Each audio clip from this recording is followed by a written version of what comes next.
소속팀과 계약의 난항을 이어가던 빌리암 뉬란데르가 토론토 메이플리스와 극적으로 6년 재계약에 합의했습니다. 뉬란데르가 가세하는 토론토의 앞으로의 모습은 어떠할까요? 애너하임 덕스가 4연승을 달리면서 퍼시픽 디비전 상위권을 위협하고 있습니다. NHL 핫앤낫, 오늘은 어떤 팀들이 차지했을까요? 아시아리그 아이스하키에서는 하이원이 니코 아이스벅스와의 홈 2연전을 수입하고 5강 플레이오프 진출에 희망을 부풀렸습니다. 한편 안양 한라는 홈 2연전에서 승점 4점을 추가하고 리그 선두를 유지했습니다. 국내 최초 국내 유일의 아이스하키 팟캐스트 비하인드 넷 175회 시작합니다.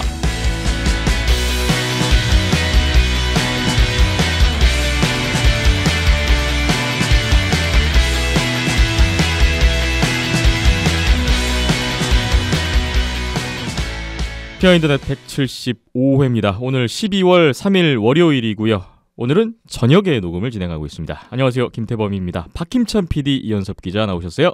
안녕하세요. 안녕하세요. 비가 추적추적 내리고 있는 서울 연남동의 월요일 저녁이고요. 오늘 175회 문을 열어봤습니다. 댓글이 오늘 꽤 많은 것 같네요. 많은 의견들이 있습니다. 하나씩 보겠습니다. 팟빵 댓글, 피프트 비틀즈님 오셨는데요. 지난주에 저희 174회 녹음 직후에, 녹음 끝나고 12분 후에 바로 달렸던 댓글입니다. 뜬금없는 눈에 이사 정리가 마무리되지 못해 이번 주도 온더스포츠 중계로 경기를 봤네요. 대명은 껄끄러운 벅스를 상대로 연패를 끊고 연승을, 한라는 하이원에게 불의의 일격을 맞았지만 바로 다시 승리를, 두 팀 모두 강팀의 풍모를 보이며 두 팀의 선전을 기원하는 팬이라면 오늘 당장 시즌 끝내고 파이널을 했음 하고 싶은 한국팀 두 팀이 1, 2위를 하고 있는 아름다운 장면이 연출되네요. 하이원은 3경기 덜하고 승점 같은 최하위고 5위권과 11점 차인데 아이스벅스 한라 사할린 경기 후 일본 원정이라 쉽지 않아 보이네요. 선전을 기원합니다. 그나저나 박상진 선수가 200경기 출전이라니, 한라에서 신인 데뷔 때부터 굳은 일 도맡아 하는 파이팅에 조아라 한 선수인데 축하드립니다 하셨습니다. 그리고 마지막에는 NHL 얘기 주셨는데, 이현숙 기자님이 올해는 아니라고 하니 바로 베가스한테 탈탈 털리고 아틀란틱 디비전 원정 4연전 잘 버텨오기만을 빕니다. 제가 댓글 남겼으니 이미 에피소드는 녹음하셨을 테고 바로 올려주세요 하셨는데요. 와, 진짜 댓글 희한하게 녹음 전에 댓글을 안 주시고 항상 이렇게 녹음 끝나고 주셔서 저희가 한 주 늦게 소개를 하곤 했는데 이번 주도 마찬가지가 됐네요. 173회 2000캐시를 후원해 주셨습니다. 어쨌든 댓글 감사드리고요. 시너제이 샥스 계속 주목을 하시는 것 같은데 이따가 얘기가 나오지 않을까 싶습니다. 가로폴로님도 지난 174회 녹음 후에 댓글을 주셨어요. 시카고와 애리조나가 서로 살 길을 찾나 봅니다. 슈말츠는 확실히 애리조나한테 도움이 될 것 같은데 히노스트로자는 아직은 잘 모르겠는데 말이죠. 하지만 애리조나는 어쨌든 2명의 1픽 출신들을 보낸 거라 아쉬울 만한데 칼같이 매몰 비용으로 받아들이는 모양입니다. 시카고의 경우는 도박인 것 같은데 스트롬은 진짜 근래 이렇게 망한 3픽이 또 누가 있었는지 모르겠지만 올해 아예 눈에 띄질 않네요. 시카고에서는 어떨지. 시카고의 오버타임 승, 애리조나의 대패 이후 발표된 트레이드인 것도 뭔가 이 트레이드의 이면을 알 것도 같습니다 하셨어요. 그나저나 버팔로가 정말 잘하네요. 부럽습니다. 슛아웃에 지는 건 언제나 받아들이기 힘든 것 같습니다. 추운 날씨, 미세먼지 함께하는 초겨울 앞두고 다들 건강 잘 챙기세요. 감사합니다 하셨습니다. 지난주에 저희 녹음 후에 트레이드가 있었어요. 시카고와 애리조나 간의 2대1 트레이드, 그 말씀을 주셨는데요. 이 트레이드 이현숙 기자님 생각도 궁금한데요.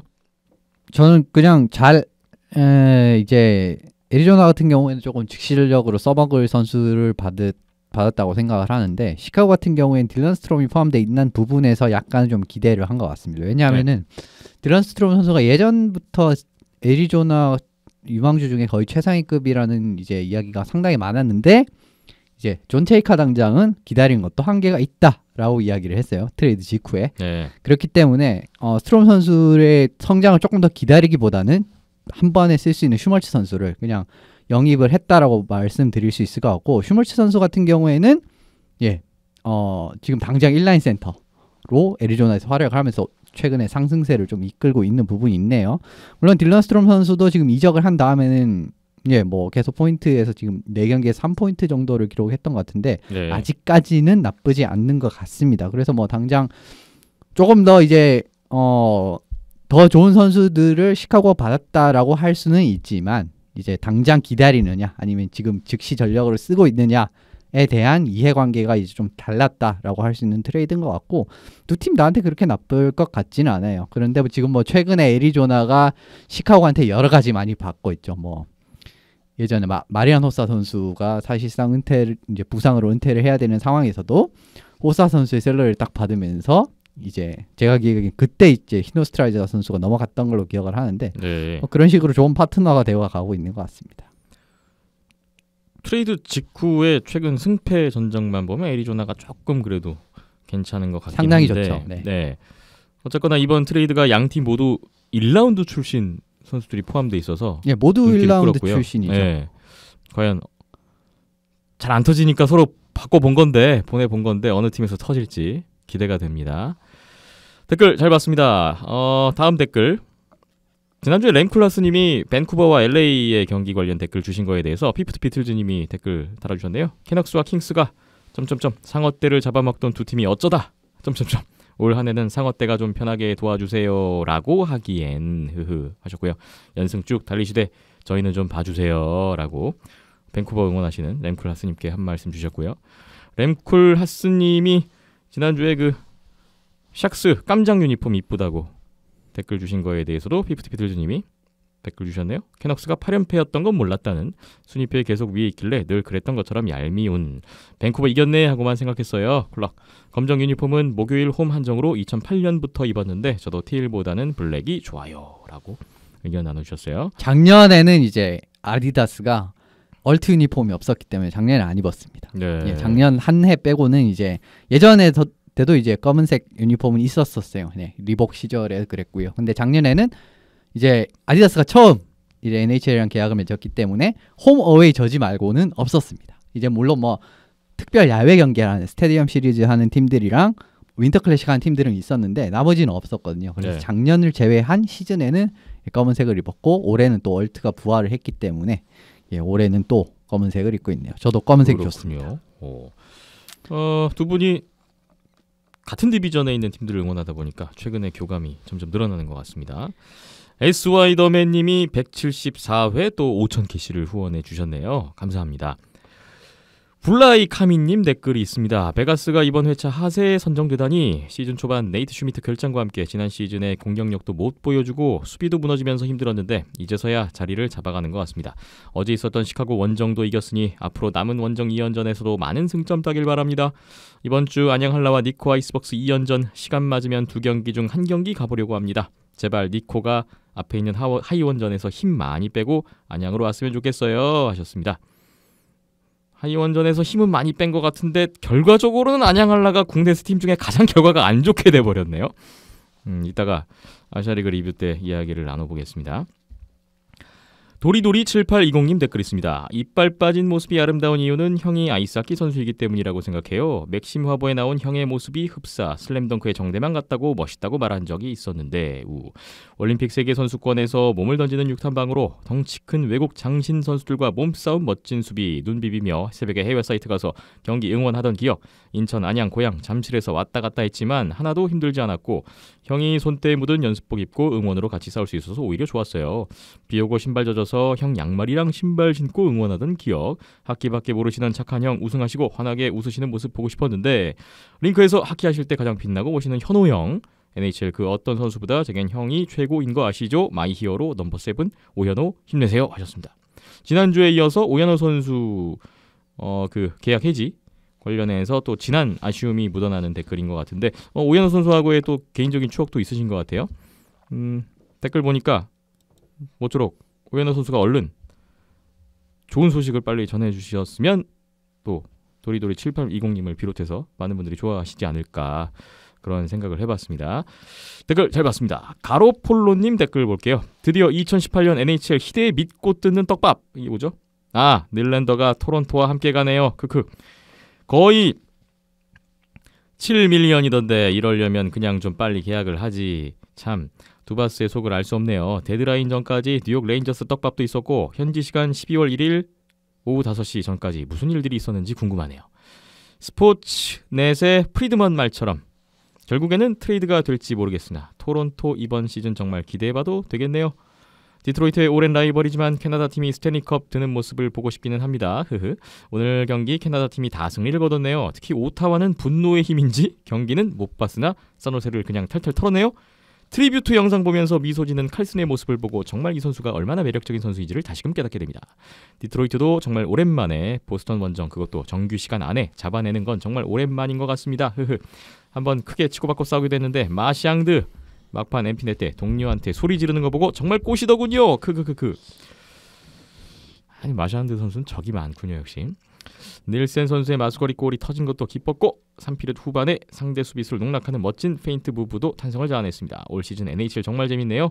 방송 기대하며 긴 글 이만 줄입니다. 감사합니다 하셨는데 뒤에 하나 더 붙이셨어요. 이걸 빼먹었네요. 피스톤스도 골수를 잡았네요. 스포츠 암흑기였던 디트로이트가 집 나간 팬들을 다시 불러올 수 있길 간절히 기대합니다. 라이언스는 그냥 안 될 팀인 것 같네요. 디트로이트 팀들의 결과까지 언급을 주셨고 일단 닐랜다르 선수 토론토 계약 소식은 오늘 이따가 메인입니다. 기자님이 자세하게 준비를 하셨어요. 그렇습니다. 이 부분은 조금 이따가 말씀을 드리겠습니다. 네, 그리고 오타와가 산호제이를 털었다. 봤는데요. 네. 그냥 세네이가 못하더라고요. 그냥 왜냐하면은 제가 생각을 했을 때는 아무래도 원정의 중간 이야기도 했고 그리고 좀 그 경기가 오후 1시 치러지는 경기였어요. 네. 그런데 제가 가끔 낮 경기를 보면 참 경기력이 안 좋을 때가 있어요. 보시면 그 전날 뭘 했는지는 잘 모르겠지만 아무래도 그것 때문인 것 같은데 네. 그냥 너무 못하더라고요. 전반적으로 이제 세너제이라고 볼 수조차 없는 움직임들이 너무 많았기 때문에 그 경기는 그냥 뭐 하다 보면 시즌 82경기 하다 보면 그냥 못해서 지는 게임도 있거든요. 이제 그런 것 같고 뭐 카르손 선수 같은 경우에는 뭐 영상까지 좀 영상이 그렇게 좀 길지 않아서 조금 아쉬웠는데 짧은 영상도 어쨌든 이제 선수 이제 팬들이 많이 이제 환호를 해주는 그런 걸 보니까 좀 기쁘기도 하더라고요. 네. 그리고 마샨드 선수 같은 경우에는 우리 편이면 좋고 상대면 진짜 짜증나는 선수죠. 그래서 안티가 많을 수밖에 없는데 보스턴 팬분들은 절대로 마샹드 선수를 싫어하지는 않을 거라고 저는 생각을 해요. 이 네. 선수가 공수양면에서 보여주는 진짜 기여도가 어마어마한 선수고 에너지 넘치는 플레이를 항상 하는 선수이기 때문에 이제 그 에너지가 좀 과하게 넘쳐서 문제긴 한데 이제 그런 부분 때문에 마샨드 선수를 그냥 보스턴 팬 말고는 다 싫어하죠. 그냥 그런 거 같고 골든스테이트 워리어스는 지금 부상자도 많고 그 다음에 드마커스 커즌스 선수가 아킬레스 부상에서 돌아오기 전까지는 제가 봤을 때 골미시 센팀한테는 어쩔 수 없이 지금 약할 수밖에 없다고 저는 생각을 해요. 그래서 골스도 디트로이트한테 진 것 같네요. 올해 네. 골든스테이트가 예전 같지 않죠. 네. NBA 해설까지 감사합니다. NFL 라이언스는 좀 어려운가 보고. 라이언스 같은 경우에는 참 예전에 참 잘할 때가 있었는데 그 메가트론 당시에 그 2000년대 후반이었던 걸로 기억하는데 그때 뭔가 성과를 냈었어야 됐는데 그때 못 낸 게 결과적으로 이제 다시 못 올라가는 계기인 것 같습니다. 원래 또 기회가 올 때 딱 잡아야 되는데 오타와도 보세요. 2007년, 2008년 그때 2006년, 2007년 파이널 딱 갔는데 애나하임한테 4대1로 깨진 다음에 올라오질 못하잖아요. 그런 거라고 비슷한 거라고 저는 봅니다. 적기를 잘 잡아야 되는데 그런 생각을 해봅니다. 댓글 잘 봤습니다. 가로폴로님 감사하고요. 램쿨라스님 댓글 보겠습니다. 이번 주도 잘 들었습니다. 이번 주 조금 무리했더니 감기에 걸렸는데 이번 감기 지독하네요. 세 분 감기 조심하세요. 유유. 아이원이 아이스박스 2연전을 모두 쓸어 담았네요. 아이스박스는 긴 연패 빠지다가 안양한라를 연장에서 잡고 연패 탈출하네요. 이번 시즌 포스트 시즌은 한국팀이 많이 올라갔음 하는 바람이 있네요. 하이원이 좀 더 힘써주면 가능할 것 같기도 하고요. 화이팅입니다 하셨어요. 캐넉스는 8연패를 끊더니 다시 연패를 시작했습니다. 최근 10경기 1승 8패 1연장패. 모든 팀 통틀어서 압도적으로 안 좋네요. 유유. 하덴낫, 낫에 다시 뽑혀도 이상하지 않습니다. 요즘 워싱턴과 토론토가 분위기가 좋네요. 이 두 팀 중 한 팀이 핫에 뽑히지 않을까 싶습니다. 있나요? 없는 것 같은데. 없습니다. 이번 주는. 그 두 팀은 항상 좋았고 최근에도 한번 다뤘기 때문에 일단 뭐 핫에 올라와도 이상하지 않을 만큼 잘했던 뭐 주긴 했는데 매주 핫에 올라와도 이상하지 않을 팀들이 지금 몇 개 있어요. 이제 앞서 말씀드린 두 팀도 지금 최근의 흐름상으로 그렇고요. 그 다음에 뭐 콜로라도 같은 팀도 최근에 상당히 좋은. 근데 콜로라도는 결국 1라인이 잘한다. 밖에 또 할 이야기가 별로 없어요. 그렇기 때문에 좀 비슷하게 겹치는 부분은 이제 좀 텀을 두고 할 네. 예정이기 때문에 네. 그렇게 알고 계시면 될 것 같습니다. 댓글 마지막 이어지는데 토론토는 닐랜더 재계약 소식까지 들려오면서 더 강해지겠네요. 서부는 베가스의 연승을 끄는 오일러스가 슬슬 치고 올라갈 것 같은 느낌적인 느낌이 듭니다. 오일러스 있습니다. 아 오늘 하덴낫에 그렇습니다. 오일러스 나옵니다. 세 분 다시 한번 감기 조심하시고요. 물 많이 드세요. 174회 3000캐시를 후원해 주셨습니다. 감사합니다. 건강 유의 말씀까지 너무나 감사합니다. 플라이카미님 댓글 있습니다. 안양 한라와 니코 아이스박스 일요일 경기 직관하고 내려가는 길입니다. 대구에서 안양 가는 길은 힘들고 돈도 많이 들지만 안양 실내 빙상장 들어가는 순간 그게 싹 사라지는 것 같습니다.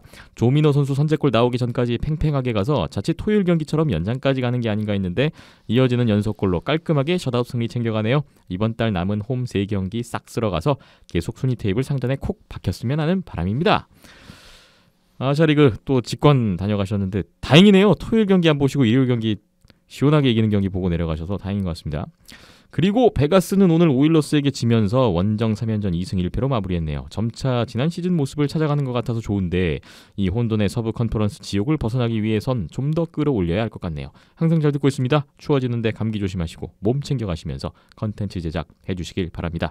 다음 안양 홈 경기 때 한 번 더 가겠습니다 하셨어요. 안양에서 박김재 PD님 뵀다고요? 네, 플라이카니미님도 뵙고 스와이더맨님도 토요일 일요일 다 오셔가지고 인사 나눴습니다. 자, 현장에서 또 뵈면 더 반가운 것 같습니다.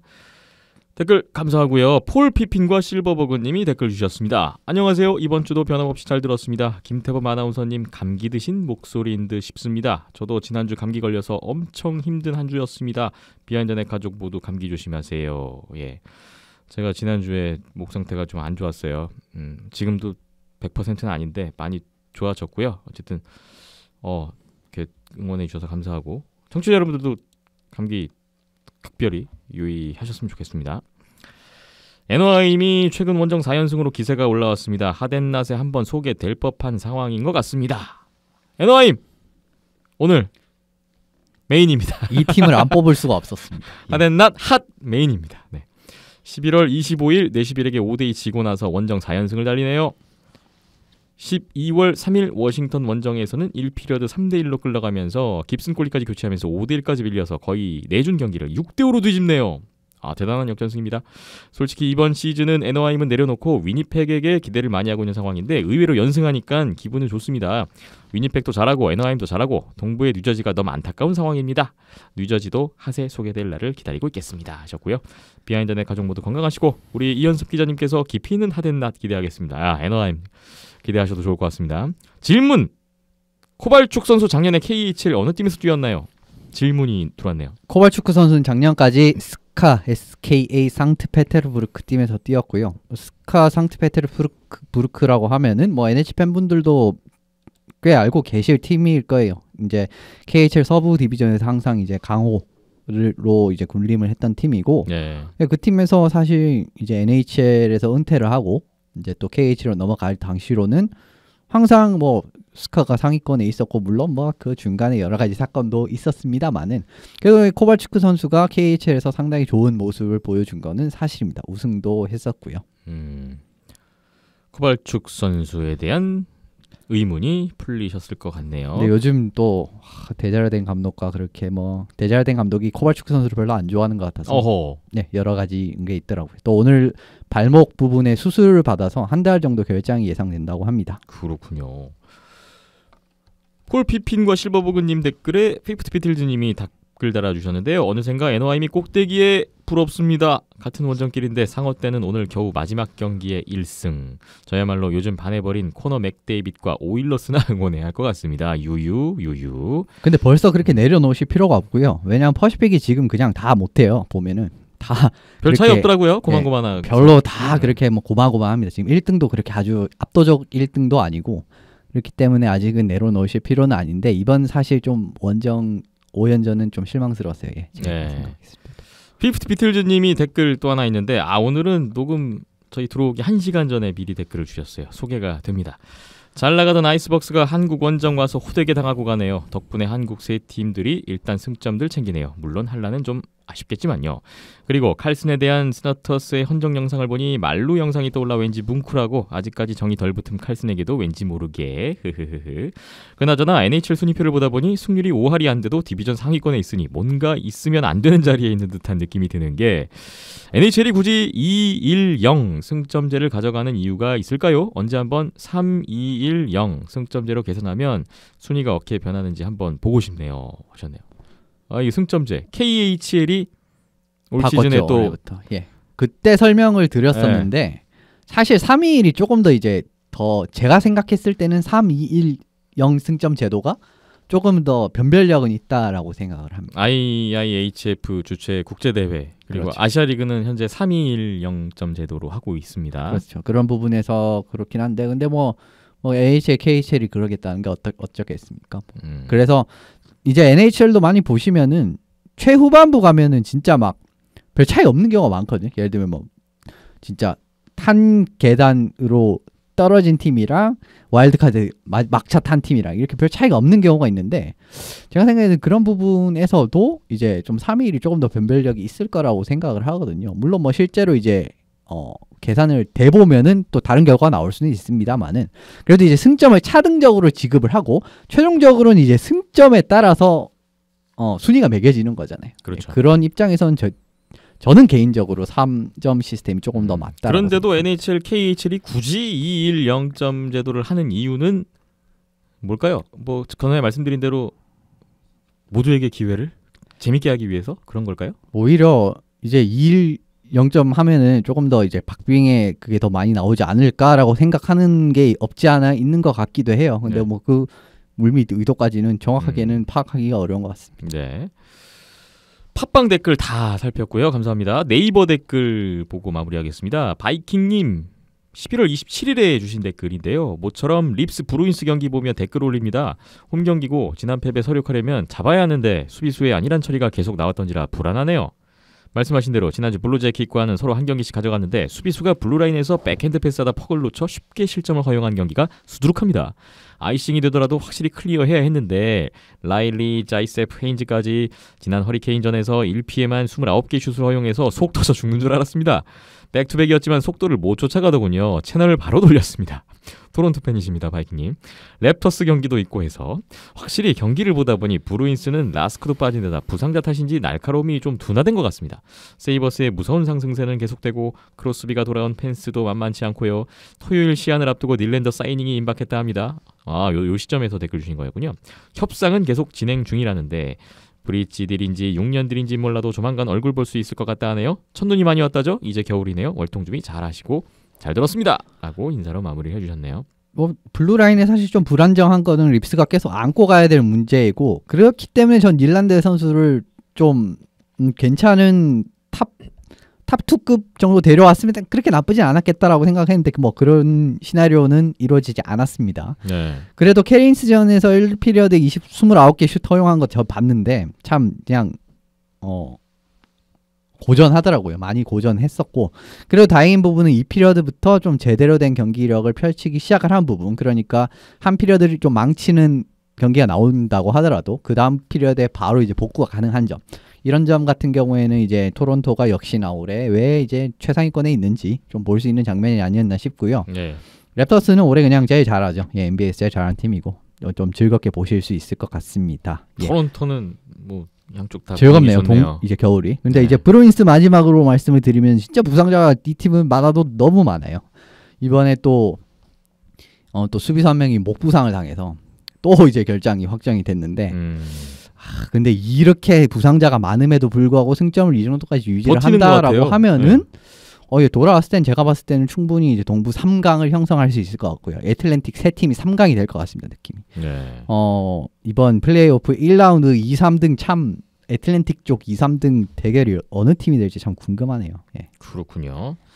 바이킹님 댓글 감사합니다. 라던스키님 댓글 있습니다. 174회 지난주죠. 박힘찬 PD께서 한라의 템포가 떨어졌다는데 공감합니다. 2005년부터 한라 경기를 직관했는데 2017 시즌부터 템포가 느려졌네요. 평창올림픽 NHL 중계 등으로 눈높이가 올라가서 그런지 안양 경기 관중 수도 줄었습니다. 이번 시즌은 운칠 기삼으로 홈에서 무패 중이나 2016 시즌 경기력을 다시 볼 수 있을까요? 하셨어요. 정말 안양알라의 2015, 16, 17 시즌은 정말 막강했는데 뭐 그때 비하면 최근 두 시즌은 많이 좀 템포도 떨어지고 좀 약화된 건 사실인 것 같은데요. 로스터 구성을 보셔도 사실 예전만큼 이제 진짜 속도전으로 치고받을 만한 선수들이 다 빠졌잖아요. 지금 뭐 신상훈 선수라든지 안진희 선수라든지 뭐 이런 굉장히 젊은 선수들이 빠진 상황에서 당연히 스피드가 느려질 수밖에 없고요. 근데 지금 느려진 스피드 상황에서도 그래도 나름 이제 타겟책을 잘 찾아서 뭐 한라가 굉장히 상위권을 유지를 하고 있습니다만은 근데 템포가 느려진 건 사실 어쩔 수 없는 부분이라고 생각을 합니다. 뭐 그래도 지난 시즌 또 플레이오프 우승하고 올 시즌도 선두를 달리고 있어요. 예. 어려운 상황에서도. 마지막 댓글 보겠습니다. 알로에츠님, 헵스 5연패 그나마 이 연장패 포함 뉴저지전 제외하면 터무니없이 진 경기는 없습니다만 한 끝발이 안 되는 패배였네요. 허리케인과 경기 준비할 때 연습장 가보니 평소보다 강하고 세밀하게 훈련하던데 49번의 슛 중 하나만 성공시킨 게 너무 크네요. 알즈너 선수가 웨이버 공시를 받고도 무웅차리라 마이너로 갔네요. 인터뷰 보니 실망한 기색을 보이진 않고 수준이 기대보다 높고 빠르다 하던데 안타깝습니다. 4일 잘 쉬고 회복해서 다가오는 주말 경기부터 귀신처럼 부활해줬으면 합니다. 방송 즐겁게 잘 듣고 있습니다 하셨고요. 마지막에 메테도 마이너로 갔네요. 내일 아침 마이너 경기 보러 가는데 알즈너 메테 보는 재미가 쏠쏠하겠네요 라는 댓글을 주셨어요. 예, 알즈너 선수가 사실 좀 내려갈 거는 생각을 전혀 못했거든요. 참 이 선수는 진짜 운이 없어도 어떻게 이렇게 없나 라는 생각이 드는 선수입니다. 이제 워싱턴에서 떠났는데 그렇게 나 있을 때는 우승 못하더니 나가 떠나니까 그냥 바로 또 우승컵을 또 드는 이런 또 안타까운 이제 이런 여러 가지 이야기가 있는 선수인데 알즈너 선수가 예전에 허시베어스 그러니까 워싱턴 캐피털스의 마이너 구단이었죠.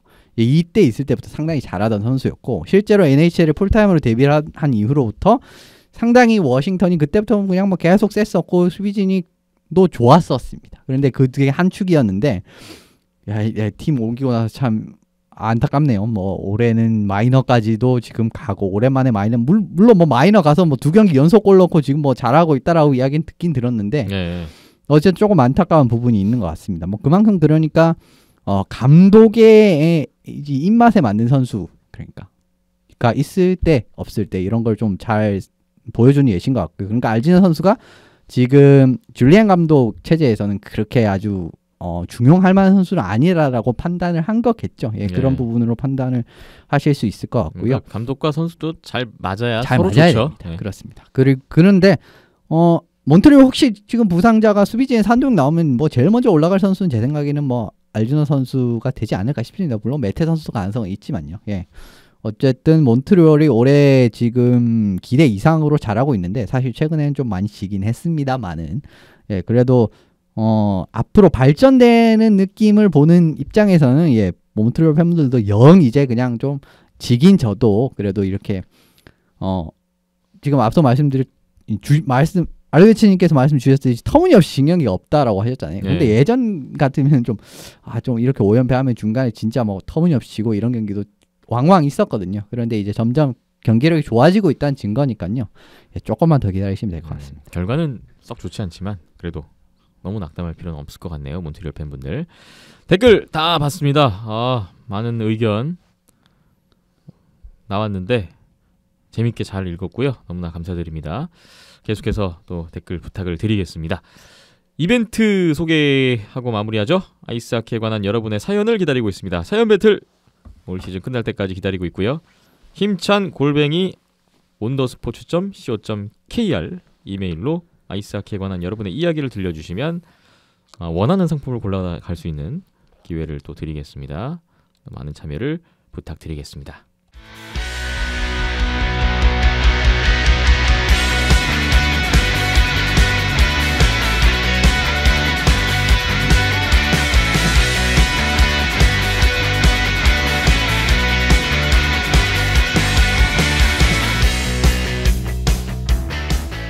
(175회) 오늘의 본격적인 이야기를 하나씩 열어보겠습니다.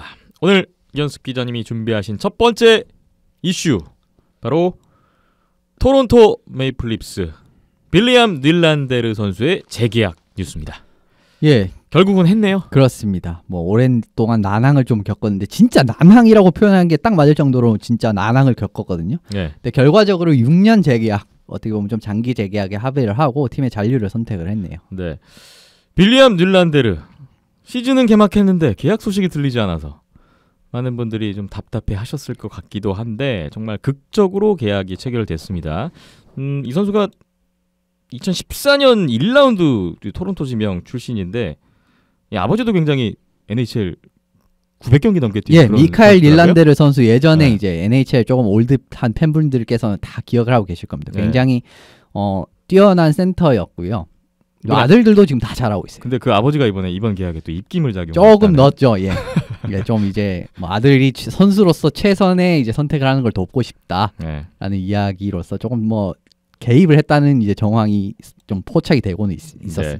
어쨌거나 빌리엄 닐란데르 선수는 최근 2시즌에 60포인트를 넘게 기록하는 정말 뭐 팀의 중요한 선수다 보니까 이 선수 계약에 관심이 많을 수밖에 없었는데 자 계약 내용부터 하나씩 한번 살펴볼까요? 네, 일반적으로 이제 제한적 자유계약 선수, 이 다음부터 RFA 선수들이라고 표현을 제가 말씀을 드리겠습니다. 네. 보통 이제 이런 선수들이 엔트리 레벨 계약이 끝났을 때는 2년에서 3년이라는 이제 징검다리 계약이라고 불리는 브릿지 딜을 이제 맺는 경우가 굉장히 많아요. 브릿지 딜. 예. 그렇죠. 예, 이제 뭐 한 2, 3년 정도 좀 적당한 금액, 예를 들면 300~400만 달러나 400만 달러 뭐 이 정도 선에서 계약을 맺고 난 다음에 이 브릿지 딜이 끝난 상황에서 이제 대형 장기 계약 뭐 8년, 막 9년, 막 연간 1000만 달러 뭐 이런 경우가 굉장히 이제 일반적이에요. 이제 네. 물론 뭐 팀 진짜 에이스 막 맥데이비드 선수라든지 이런 경우에는 좀 예외 케이스가 있지만 일반적인 이제 RFA 선수 같은 경우에 이런 길을 많이 택합니다. 그런데 닐란데르 측은 좀 달랐습니다. 이제 바로 그냥 바로 장기 계약 거액의 장기 계약을 이제 원했다라고 이제 이야기가 많이 나오고 있었고요. 그렇기 때문에 양측의 의견이 좀 일치하지 못하고 좀 평행선을 달리고 있었어요. 말씀 듣다 보니까 약간 그 최근에 MLB의 류현진 선수의 뭐 퀄리파잉 오퍼를 하느냐 마느냐 뭐 받느냐 안 받느냐 약간 이 느낌도 좀 드네요. 약간 FA를 앞두고 과도기 그런 계약? 그렇습니다. 네. 예, 퀄리파잉 오퍼는 NHL이 있는데 이제 뭐 퀄리파잉 오퍼 자체도 이제 뭐 사실상 안 됐다라고 생각을 하고요.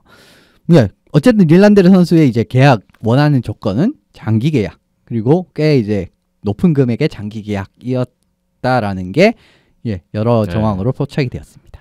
근데 이 계약이 뉴스가 나오기까지 정말 오랜 시간이 걸렸잖아요. 그렇죠. 굉장히 오래 걸렸는데 사실 이제 RFA 선수들이 계약이 늦어지는 경우는 왕왕 있어요. 이제 NHL을 많이 보신 분들이 많이 기억이 날 텐데 네. 드루 다우디 선수 같은 경우에도 예전에 LA에서 첫 이제 엔트리 레벨 계약 끝나고 계약을 맺었을 때도 거의 이제 가을 이제 트레이닝 캠프 시작할 만쯤 이때쯤 이제 계약을 맺었습니다. 근데 뭐 결과는 굉장히 잘하고 있었죠. 그리고 여러 선수들이 뭐 올해 같은 경우에 에서너시우 선수랑 아주 빠른 시점에 재계약이 되지도 않았죠. 디트로이트 같은 경우에는. 네.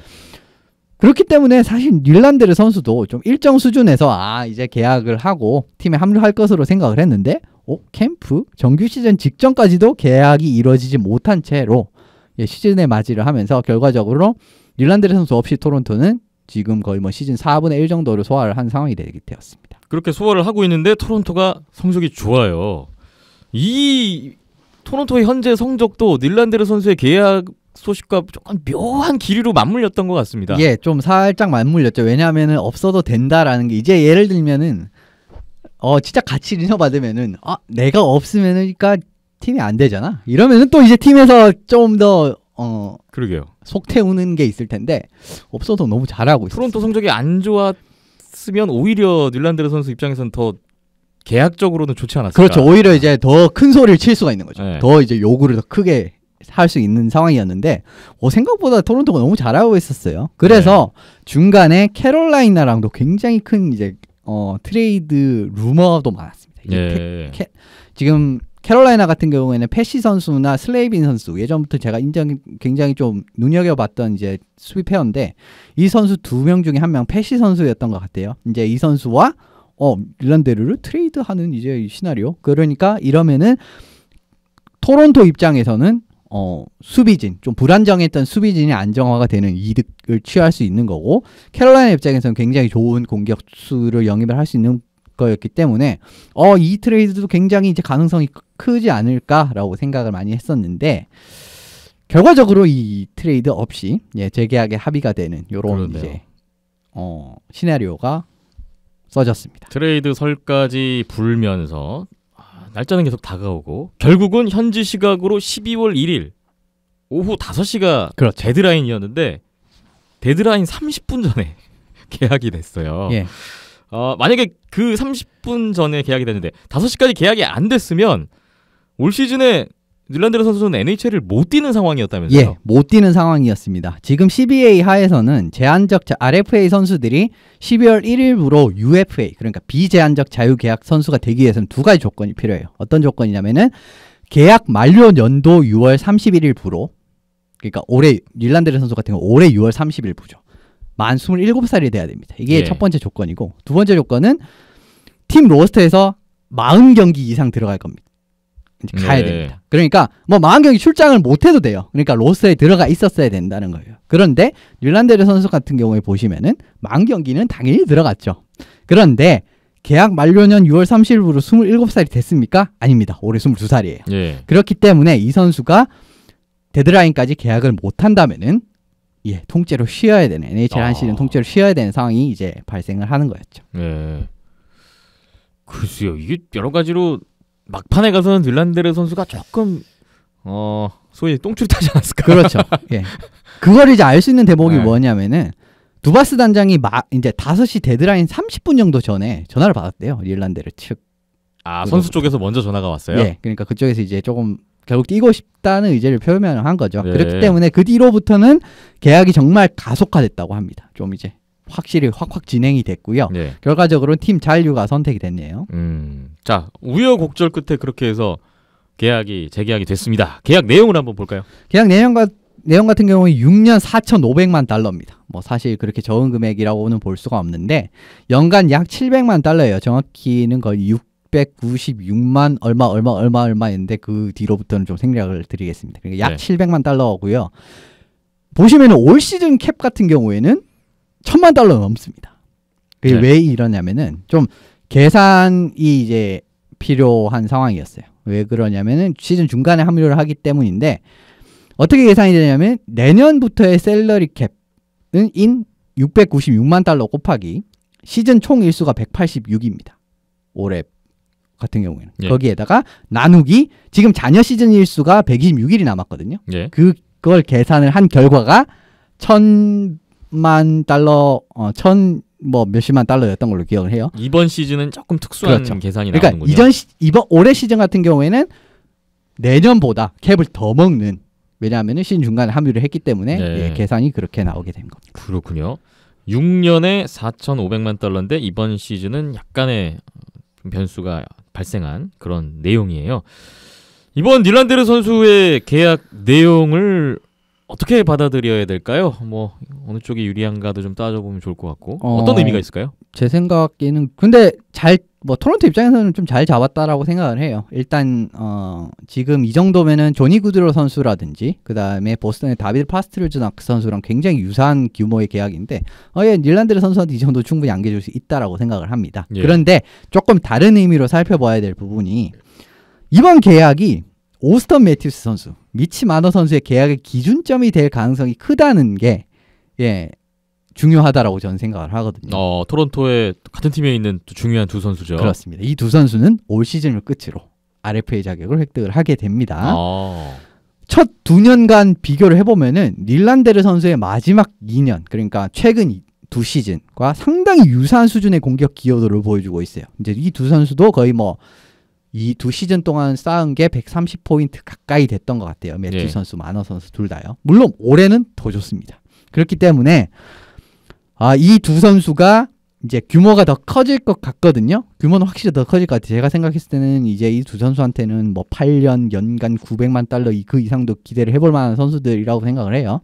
그런데 매튜스 선수는 1라인 센터고 센터라는 좀 어떻게 보면은 포지션의 특수상 조금 더 많이 받을 수 있는데 마너 선수는 윙어거든요. 어떻게 보면 굉장히 닐란데르 선수와 유사한 라이트 윙이기 때문에 이 두 선수의 재계약 기준점이 아마 닐란데르 선수 정도로 잡히지 않을까. 물론 올해 기여도가 더 크기 때문에 당연히 조금 더 받겠지만 어쨌든 전반적인 느낌을 알 수 있는 계약이지 않을까 싶습니다. 빌리엄 닐란데르 선수의 계약은 그 자체로 끝나는 게 아니라 앞으로 계약을 하게 될 오스턴 매튜스와 미치 마너의 계약에도 영향을 줄 거다. 어떤 가이드라인이 될 거다라는 말씀이세요.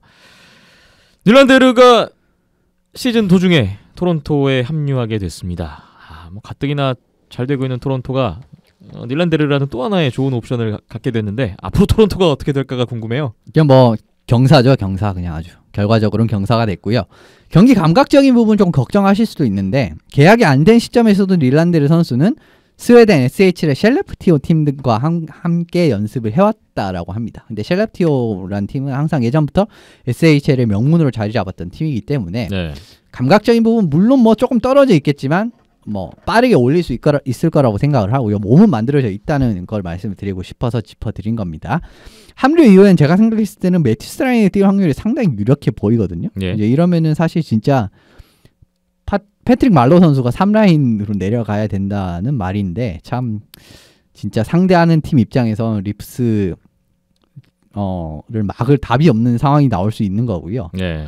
지금 안 그래도 립스 공격이 세도 진짜 너무 세다 하고 정도로 진짜 머신건 오펜스 그 자체를 지금 보여주고 있는 상황입니다. 그러게요. 속도를 근데 닐란데르 선수가 진짜 좋은 선수인 게 뭐냐면은 이 선수가 속도를 살리면서도 본연의 플레이를 잘 구사를 합니다. 보통 일단 정말 높은 템포에서 이제 경기를 하게 되면은 기본적인 패스라든지 슈팅이라든지 이런 부분에서 조금 떨어질 수가 있어요. 그러니까 조금 덜 이제 속도가 좀 덜 붙은 상태랑 비교를 해보면요. 예. 근데 닐란데르 선수는 굉장히 높은 템포의 경기를 이제 해도 본인의 플레이를 상당히 잘 구사를 하는 선수이기 때문에 진짜 토론토랑 딱 맞는 선수죠. 어떻게 보면은 예, 역습 전개라든지 빠른 속도를 중시하는 토론토랑 딱 맞는 선수라고 할 수가 있을 것 같고 뭐 작년에 보여준 그 이상을 보여주지 않을까 싶습니다. 예, 뭐 계약까지 선사를 받았으니까 더 좋은 모습 보여줘야겠죠. 현재까지 닐란데르 선수 커리어 기록을 보면은 골보다는 도움 능력이 더 뛰어난 지금 수치를 나타내고 있는데 확실히 그 토론토 공격을 풀어주는데 좋은 또 옵션이 될 것 같고요. 뭐 말씀 주신 대로 지금 팀 득점 전체 3위가 토론토예요. 골득실 플러스 28 전체 1위네요 이거. 야 근데 이번에 이제 닐란데르 선수가 가세를 하니까 이제 3분의 2 정도 남았거든요 올 시즌이. 그렇죠. 예. 남은 3분의 2 정규리그 동안 닐란데르와 함께하는 토론토가 어떻게 진행을 할지 기대감이 큽니다. 지켜보겠습니다. 지금 템파랑 최상위권 싸움을 하고 있는데 제 생각에는 전체 1, 2위죠 지금 31개 팀 중에서 지금 39점, 38점인데 사실 네. 거의 차이가 없어요. 그렇기 때문에 1, 2위 싸움 정말 볼만해질 것 같네요. 그렇습니다. 오늘 토론토 메이플립스의 빌리엄 닐란데르 선수 6년 재계약 소식 전해드렸습니다. 잠시 후 NHL 핫앤낫 이어가 보겠습니다.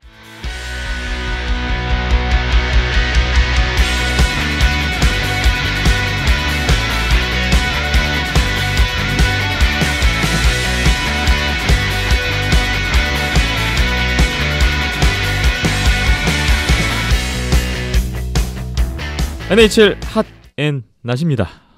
지난 한 주 동안 각 팀들의 동향을 살펴보겠습니다. 오늘 핫에 3팀이 올라와 있고 낫에 2팀이 올라와 있습니다. 하나씩 보죠. 핫!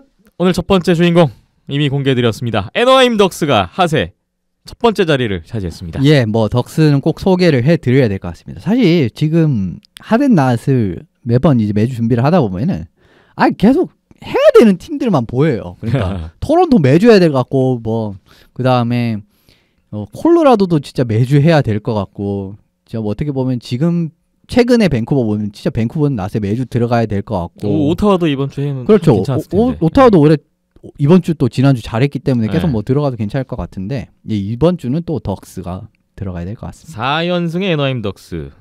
뭐 연패 빠져갖고 초반에 승점 벌어놓은 거 좀 까먹는 거 아니냐 그랬었는데 한 5주 만에 낫에서 핫으로 자리를 옮겨왔네요. 지금 퍼시픽 디비전이 굉장히 촘촘하죠? 예. 어느새 2위까지 올라와 있는 애너하임 덕스입니다. 지난 한 주 애너하임 덕스 어땠는지 보겠습니다. 11월 사실 초중반에 또 와장창 점수를 까먹으면서 또 이거 덕스 안 되겠구만 이런 생각을 하긴 했었는데 경기력이 상당히 올라왔어요. 4연승 달리면서 선두권으로 지금 합류를 했고요. 상승세에 올라올 수 있었던 계기는 제 생각에는 플로리다주 백투백 원정을 상당히 잘 치른 게 가장 큰 원인이 되지 않았나 싶습니다. 이제 네. 템파베이 템파베이, 플로리다를 백투백에서 다 잡았거든요. 네. 이제 이건 사실 쉬운 게 아니에요. 뭐 템파베이의 전력도 마찬가지고 플로리다도 상당히 저력이 있는 팀입니다. 뭐 공격 부분에서 상당히 좋은 팀이기 때문에 그런데 이 두 팀을 잡으면서 승점을 딴 부분 이게 이제 일단은 이제 주춧돌이 되지 않았나 싶습니다. 거기에 오늘 워싱턴전 한국 시각으로 월요일이었는데 6대5 난타전에서도 또 역전승을 만들어내는 연승을 이어가는 결과였어요.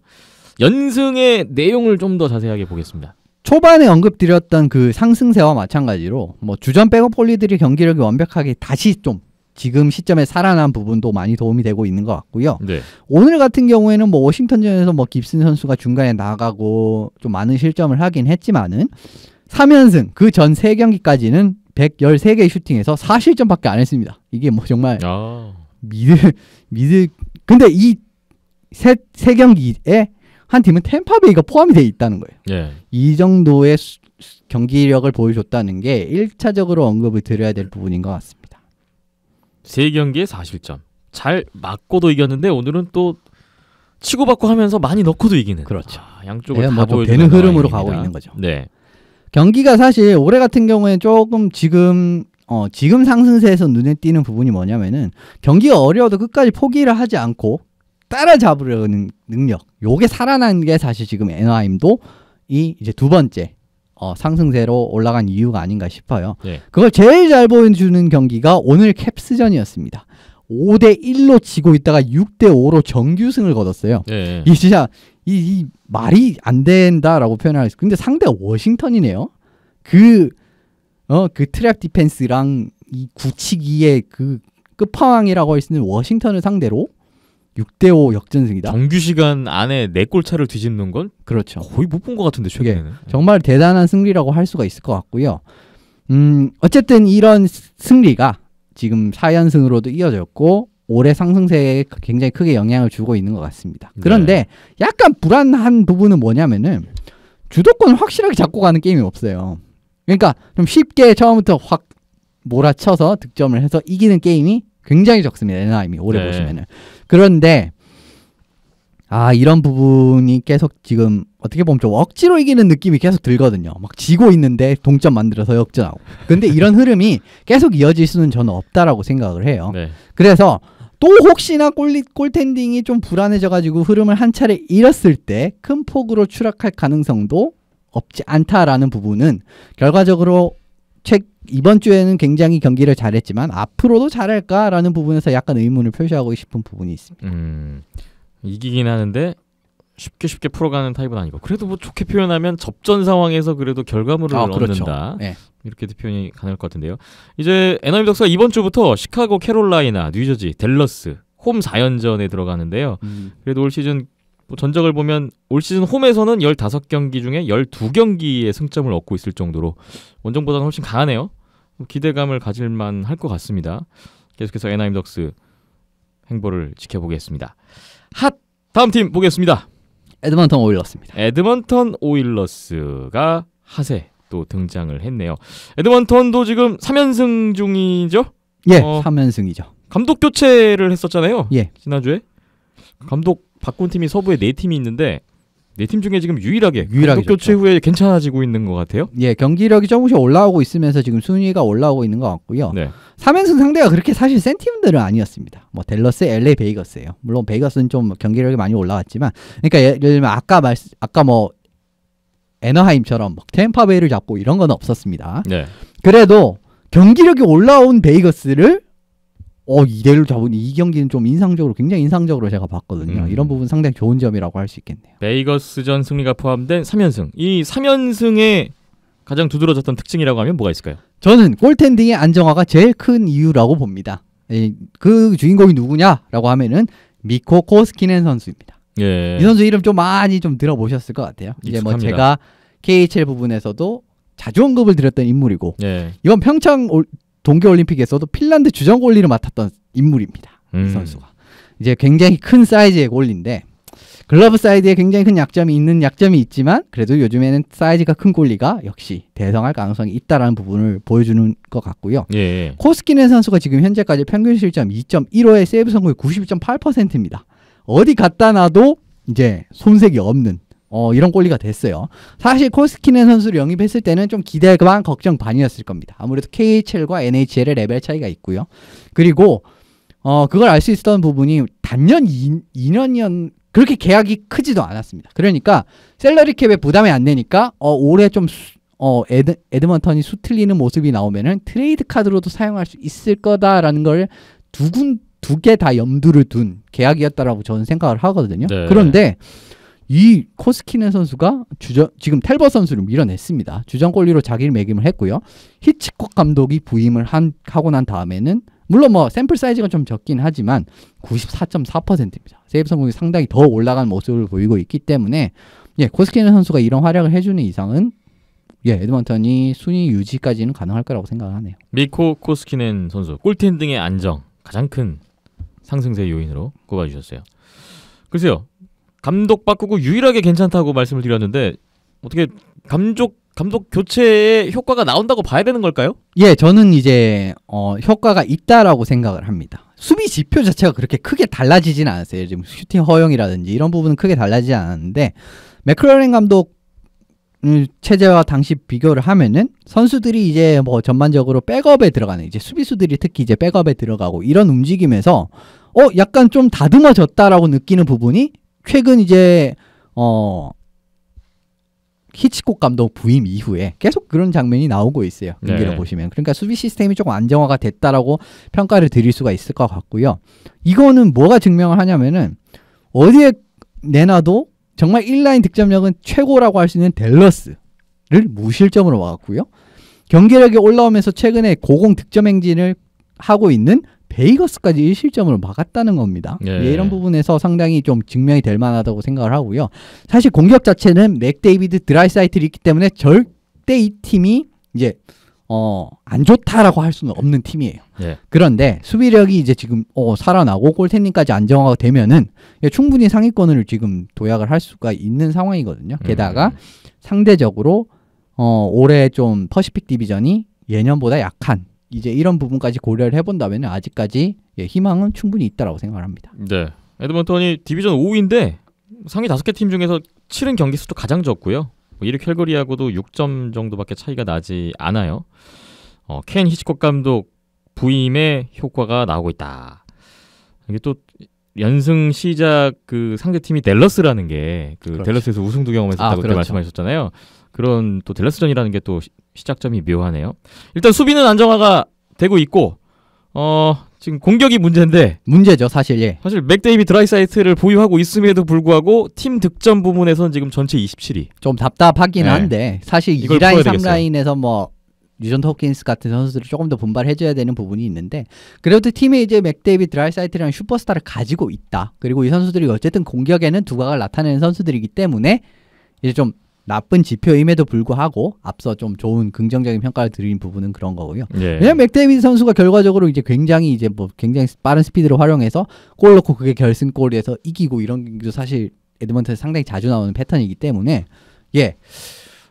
좀 보조 득점원에서만 좀 보강이 된다면은 에드먼턴이 좀 장기 레이스도 잘 치러낼 수 있지 않을까 생각합니다. 기대감을 충분히 가질 수 있는 에드먼턴 오일러스 상황인 것 같습니다. 핫앤낫 핫 보고 있는데요. 핫 세 번째 팀 보겠습니다. 어딘가요? 애리조나 카이오츠입니다. 오늘은 핫 세 팀인데 세 팀이 다 퍼시픽 디비전이네요. 그렇습니다. 애리조나 카이오츠가 오늘 또 핫에 등장을 했고요. 올 시즌 정말 최약체 중에 하나라고 예상이 됐던 애리조나가 벌써 지금 핫에 두 번째 올라왔고요. 이번 주 3연승을 달렸습니다. 미네소타 내슈빌 세인트루이스를 연파를 했고 미네소타 내슈빌 같은 경우에는 원정 경기였어요. 그리고 이 두 팀이 올해 센트럴 디비전에서 좋은 모습을 보여주고 있는 팀이기 때문에 상당히 고무적이라고 할 수 있을 것 같습니다. 애리조나 카이오츠의 3연승 어떤 요인이 있었는지. 제일 눈에 띄는 거는 트레이드로 영입한 닉 슈멀츠 선수가 팀에 성공적으로 자리를 잡았다는 거예요. 갈체녁 선수랑 켈러 선수와 함께 팀 1라인 센터로 지금 뛰고 있으면서 자질을 보여주고 있습니다. 1라운드의 자질을 보여주고 있는 거죠. 세 선수로 구축된 1라인이 지난 두 경기 모두 결승골에 기여를 하면서 승리에 굉장히 큰 역할을 했었거든요. 이런 부분이 트레이드가 애리조나 입장에서 상당히 지금까지는 잘 됐다. 현재까지는 트레이드 좋습니다. 애리조나. 게다가 주전 골리는 안티란타 선수가 부상을 당해서 전선에서 지금 이탈을 한 상황인데 에딘 힐이라는 선수가 갑자기 등장을 하면서 팀의 고공행진을 이끌고 있습니다. 백업 골리인가요?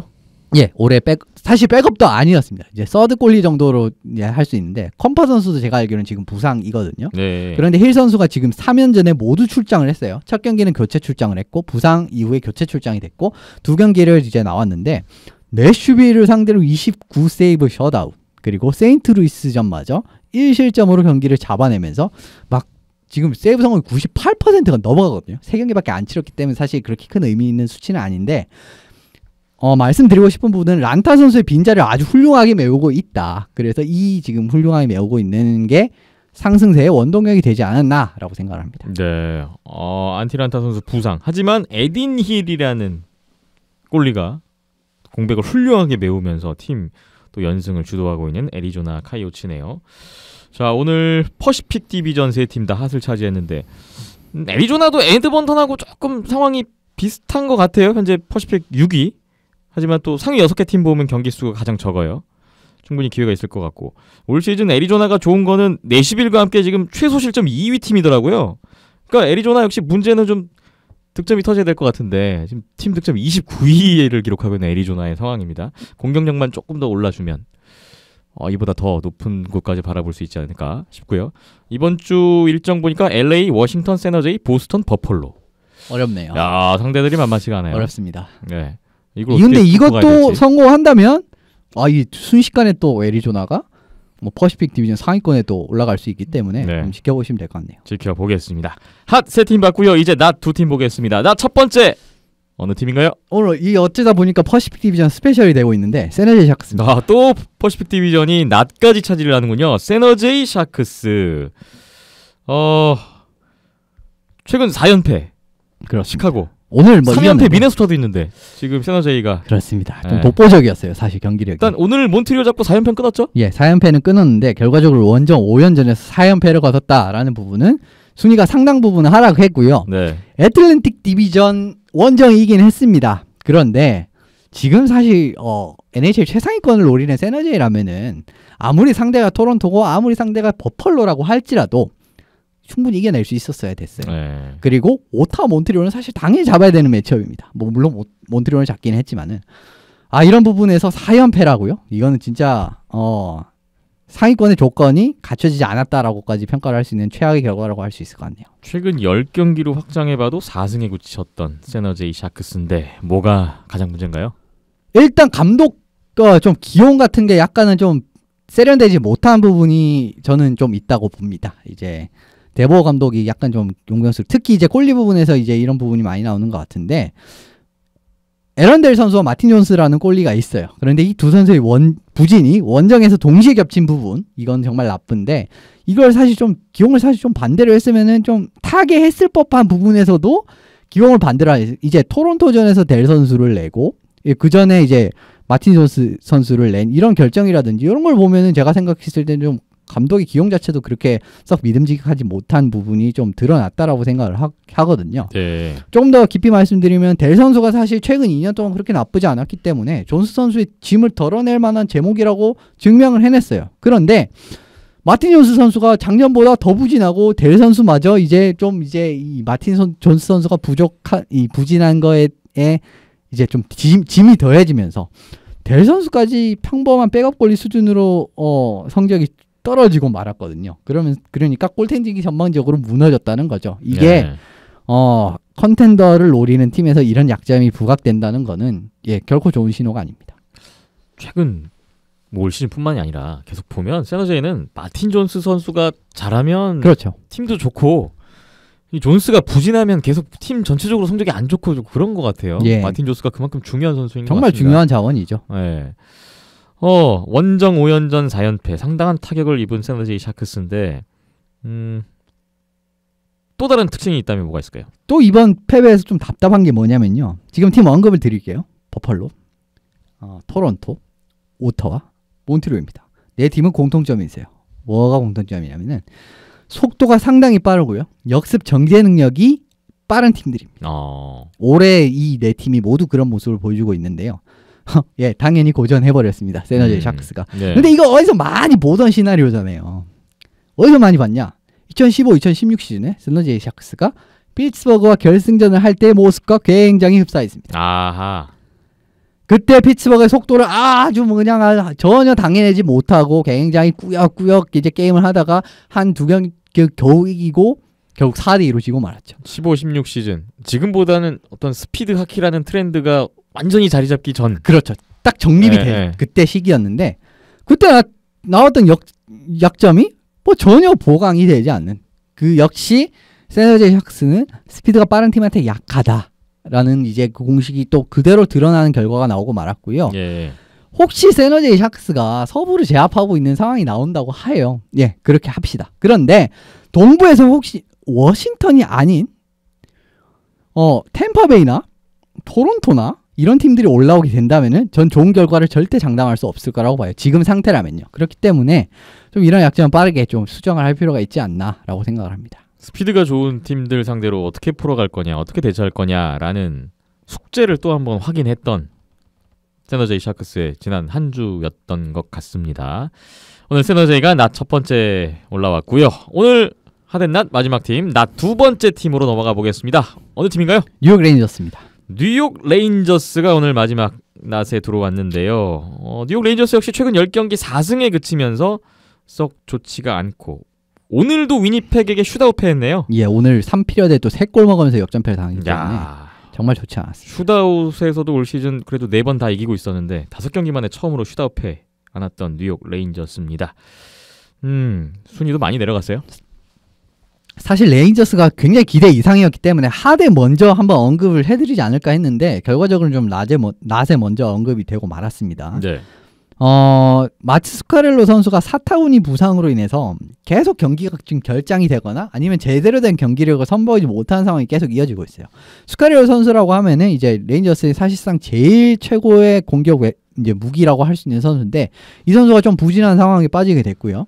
나메스트니코프 선수까지 28일 뇌진탕을 당하는 부상으로 인해서 좀 결장이 이어지고 있는 상황에 11월 초반에는 부치네비치 선수까지 손가락 골절로 이제 전선에서 이탈을 한 상황이기 때문에 네. 선수진이 계속 얕아지고 있는 상황입니다. 그런데 다른 팀이라면 사실 별 문제가 안 되는데 뉴욕 레인저스는 지금 사실 선수진의 깊이가 그렇게 뛰어난 팀이 아니거든요. 그렇기 때문에 이 깊이의 부상자가 나오는 이런 상황을 전혀 극복을 해내지 못하는 부분이 좀 큰 문제가 되고 있네요. 부상자들은 나오는데 메꿔주질 못하니까 그렇죠. 그게 좀 가장 큰 고민인 것 같네요. 다른 부분 또 보겠습니다. 룬드크비스 선수는 진짜 잘하고 있습니다. 올해 사실 뭐 작년에 좀 잠부상이 많아서 고전을 많이 했는데 올해는 잠부상이 없다는 거를 보여주면서 본인의 클래스가 그대로 나오고 있어요. 이건 좋아요. 그런데 백업 골리로 지금 자리 잡은 알렉산드르 게오르기에프 선수가 상당히 부진에 빠져버렸네요. 네. 이게 큰 이번 주에 하락세의 원인이 됐고요. 워싱턴 몬트리올전에서 패배를 했는데 이 두 경기에 모두 게오르기에프 선수가 출전을 했습니다. 그리고 86%라는 아쉬운 세이브 성공률을 그치면서 팀 패배로 이끌고 말았죠. 그리고 레인저스 수비진도 공격 전개 부분에서는 상당히 괜찮은 부분을 보여주는 선수들이 많아요. 닐 피용 선수라든지 뭐 브레이디 셰이 선수라든지 이런 선수들이 상당히 괜찮은 부분에 강점을 보이긴 한데 레인저스 수비진이 전반적으로 굉장히 어립니다. 그렇기 때문에 경험 부족이라는 문제점을 나타내고 있고요. 예. 그 결과 매경기 33개 이상의 슈팅을 내주면서 슈팅 허용 부분에서 리그 4위라는 좀 불명예스러운 기록을 안고 있기 때문에 이런 부분까지도 골텐딩의 약점까지 과 맞물려서 지금 레인저스가 최근 부진에 빠진 원인이지 않나 싶습니다. 수비진의 경험 부족의 문제 그리고 먼저 언급되던 백업 골리 게오르기에프 선수가 생각만큼 해주지 못한다. 이런 부분을 짚어주셨어요. 그렇죠. 뭐 아시아리그야 경기 수가 적으니까 골리 한 명이 모든 경기를 선발 출장으로 다 소화하지만 NHL은 뭐 리그 규모 자체가 다르다 보니까 82경기에 네. 뭐 이틀 지나면 경기 또 있고 그냥 백투백도 있고 이러니까 한 명으로는 절대 버틸 수가 없습니다. 그러다 보니까 백업 골리의 역할이 중요할 수밖에 없고 백업 골리가 어떻게 받쳐주느냐도 시즌 운영하는 데 있어서 상당한 변수가 된다는 점을 또 한번 느끼게 되는 대목이네요. 뉴욕 레인저스 이번 주 일정은 5일 휴식 후에 이제 플로리다, 템파베이, 애리조나, 베이거스, 애너하임, 토론토 줄줄이 만나는데 플로리다전 후로는 다 상위권 최근 페이스가 좋은 그런 팀들이에요.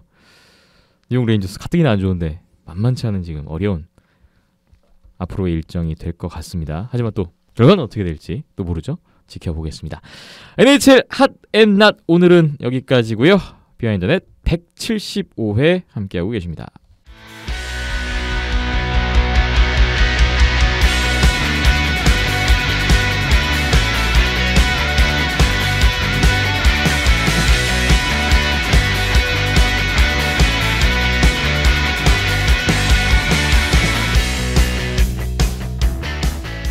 아사리가 이사키 지난 한 주 돌아보고 이번 주 전망해보는 시간입니다. 많은 경기가 있었는데요. 우리나라 고양에서 하이원과 니코 아이스벅스의 2연전부터 보겠습니다. 주중 경기 11월 28일 수요일에 양팀의 시즌 3차전이었습니다. 1피리어드 중반 하이원 로만 류드친 선제골, 2피리어드 중반이었어요. 파워플레이에서 박종수 추가골, 2대0으로 앞서간 하이원이었고요. 2대0 스코어 끝까지 유지하면서 2대0으로 정규 승리를 거뒀던 하이원이었습니다. 33대31 슈팅수 하이원의 우세였고요. 토마스 듀바가 31세이브 무실점, 시즌 두 번째 셧아웃 승리 챙겼습니다. 아이스벅스 후코지 유타카가 31세이브 2실점 패배. 하이원 로만 류디친이 1골 1도움, 키릴 스타체프 2도움 기록했고요. 박종수 선수가 시즌 첫 골 신고했습니다. 하이원이 올 시즌 아이스벅스전 2패 후 첫 승 올리면서 7위로 한 단계 올라섰고요. 또 하이원이 이날 이기면서 2015-16 시즌부터 이어져 왔던 고양에서 홈 경기 아이스벅스전 8연패도 함께 끊었습니다. 반면 아이스벅스는 이 패배로 최근 6연패가 계속됐습니다. 다음날 11월 29일에 양팀의 시즌 4차전이었습니다. 이 피리어드 중반까지 아이스벅스가 한 골 앞서가면 하이원이 동점을 만드는 흐름이 이어졌고 2대2. 이 피리어드 13분 13초 하이원이 키릴 스타체프 선수 쇼텐디드 골로 3대2 역전을 했는데요. 또 3피리어드 들어가서 초반에 카와무라 카즈키의 추가골 4대2까지 앞서갔습니다. 3피리어드 종료 임박해서 파워플레이에서 아이스벅스가 한 골을 추격했는데 끝내 동점에는 실패했고요. 최종 스코어 4대3으로 하이원이 또 정규승을 거뒀습니다. 이날도 34대32 하이원이 슈팅수 2개 앞섰고요. 하이원 토마스 듀바 29세이브 3실점 승리, 후코지 유타카 30세이브 4실점 패배했습니다. 하이원 로만 류드친 선수가 2경기 연속으로 1골 1도움 멀티포인트 챙겼는데요. 류드친 선수가 시즌 12경기 출장에서 4골 8도움을 기록하고 있습니다. 7경기 결정을 했는데 저는 만약에 이 선수가 결정했던 7경기도 만약에 다 나왔다면, 다 나와서 스타체프 선수와 1라인을 이뤄서 뛰었다면 그 7경기에서 한 3승은 더 하지 않았을까. 3승 더 했으면 순위표에서 5위 안에 들지 않았을까. 뭐 그런 또 아쉬움 깊은 생각을 해봤습니다. 키릴 스타체프 선수가 이날 시즌 12호 골 신고했고, 박종수 선수가 2경기 연속골 시즌 2호 골 기록했습니다. 카와무라 카즈키 선수도 이날 3피리어드 결승골로 시즌 2호 골 기록했고요. 인터뷰 주인공은 박상진 선수였습니다. 2경기 연속 도움 기록했고요. 이번 2연전도 류드친 스타체프와 1라인으로 뛰었어요. 최근 200경기 출장도 달성을 했었는데 하이원 박상진 선수의 인터뷰 업로드돼 있으니까 만나보시기 바랍니다. 아이스벅스가 이날 최근 7경기 만에 3골 이상 넣은 경기였는데요. 히코 사카유 2골, 이시카와 타카히로 1골 1도움, 오추 유세이 2도움, 타나카 켄타로 1도움. 올 시즌 포인트가 별로 없었던 선수들이 또 기록을 올리면서 분전을 했는데 결과는 또 졌습니다. 최근 7연패에 빠졌던 아이스벅스였습니다. 양팀의 이번 2연전 2승, 정규승, 승점 6점, 하이원이 수입, 위닝 시리즈를 기록했던 결과였습니다. 하이원 걱정이 많았는데 최상의 결과가 나왔네요. 예, 가장 좋은 결과라고 할 수 있을 것 같고, 사실 6점을 딸 줄은 저는 생각을 못했습니다. 그냥 뭐 한번 1승 1패 정도가 가장 좀 가능성 있는 시나리오가 되지 않을까 했는데, 예, 2승을 한 건 상당히 좋았고요. 네. 전반적으로 이제 벅스 같은 경우에는 이번 2경기에서는 너무 실수가 많았습니다. 이렇게 경기에서 실수가 많으면은 이 아무 팀을 상대로도 경기를 잡을 수가 없어요. 일단 기본적으로 패스 부분에서 상당히 이제 또 실수 같은 부분이 정말 많았고요. 수비전 한라전에서 상당히 유사하게 나왔지만 수비수들이 처음에 몰고 나가면서 그런 부분에서도 실수가 상당히 많으면서 턴오버가 많이 나왔고, 이제 이런 부분도 경기에 큰 영향을 준 이제 요인이라고 할 수 있을 것 같고, 또 그리고 전반적으로 하이원 주포 선수들이 신장이 크다 보니까 니코 아이스벅스의 일본인 수비수들은 그렇게 사이즈가 크지가 않거든요. 네. 이런 부분에서 또 약점을 잘 파고들지 않았나, 상성이 좀 잘못 맞물리지 않았나 라는 경기력이라고 할 수가 있다라고 할 수 있을 것 같고요.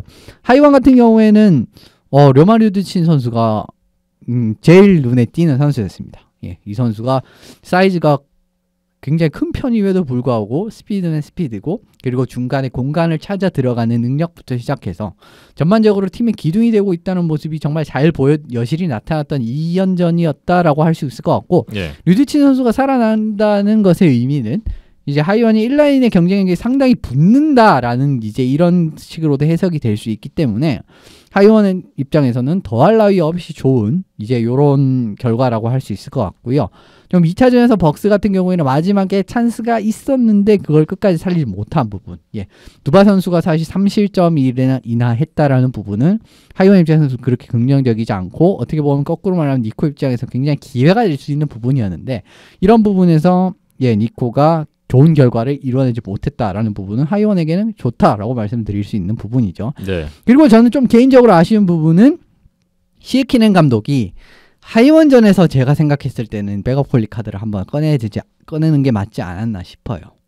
이제 이때 어쨌든 후쿠지라는 넘버원 콜리가 있는데 그거를 하이원전에서 2번 다 기용을 했다는 거는 하이원 2연전을 다 잡겠다는 좀 의지의 표현이었던 것 같았거든요. 네. 근데 결과론적으로는 실패하고 말았습니다. 그리고 후쿠지 선수는 경기를 그렇게 좋다라고도 좀 보기 힘들었어요. 이 두 경기에서요. 이제 이런 부분을 생각을 해보신다면은 결과적으로 나쁜 흐름이 계속 하이원전 고향에서까지 이어졌다라고 말씀을 드릴 수 있을 것 같습니다. 저는 그 시에키넨 감독의 골리 기용 말씀 주셨는데 그 다음 시리즈 때 이제 안양할라 첫 번째 경기에 류슈터라고 나왔잖아요. 그렇죠.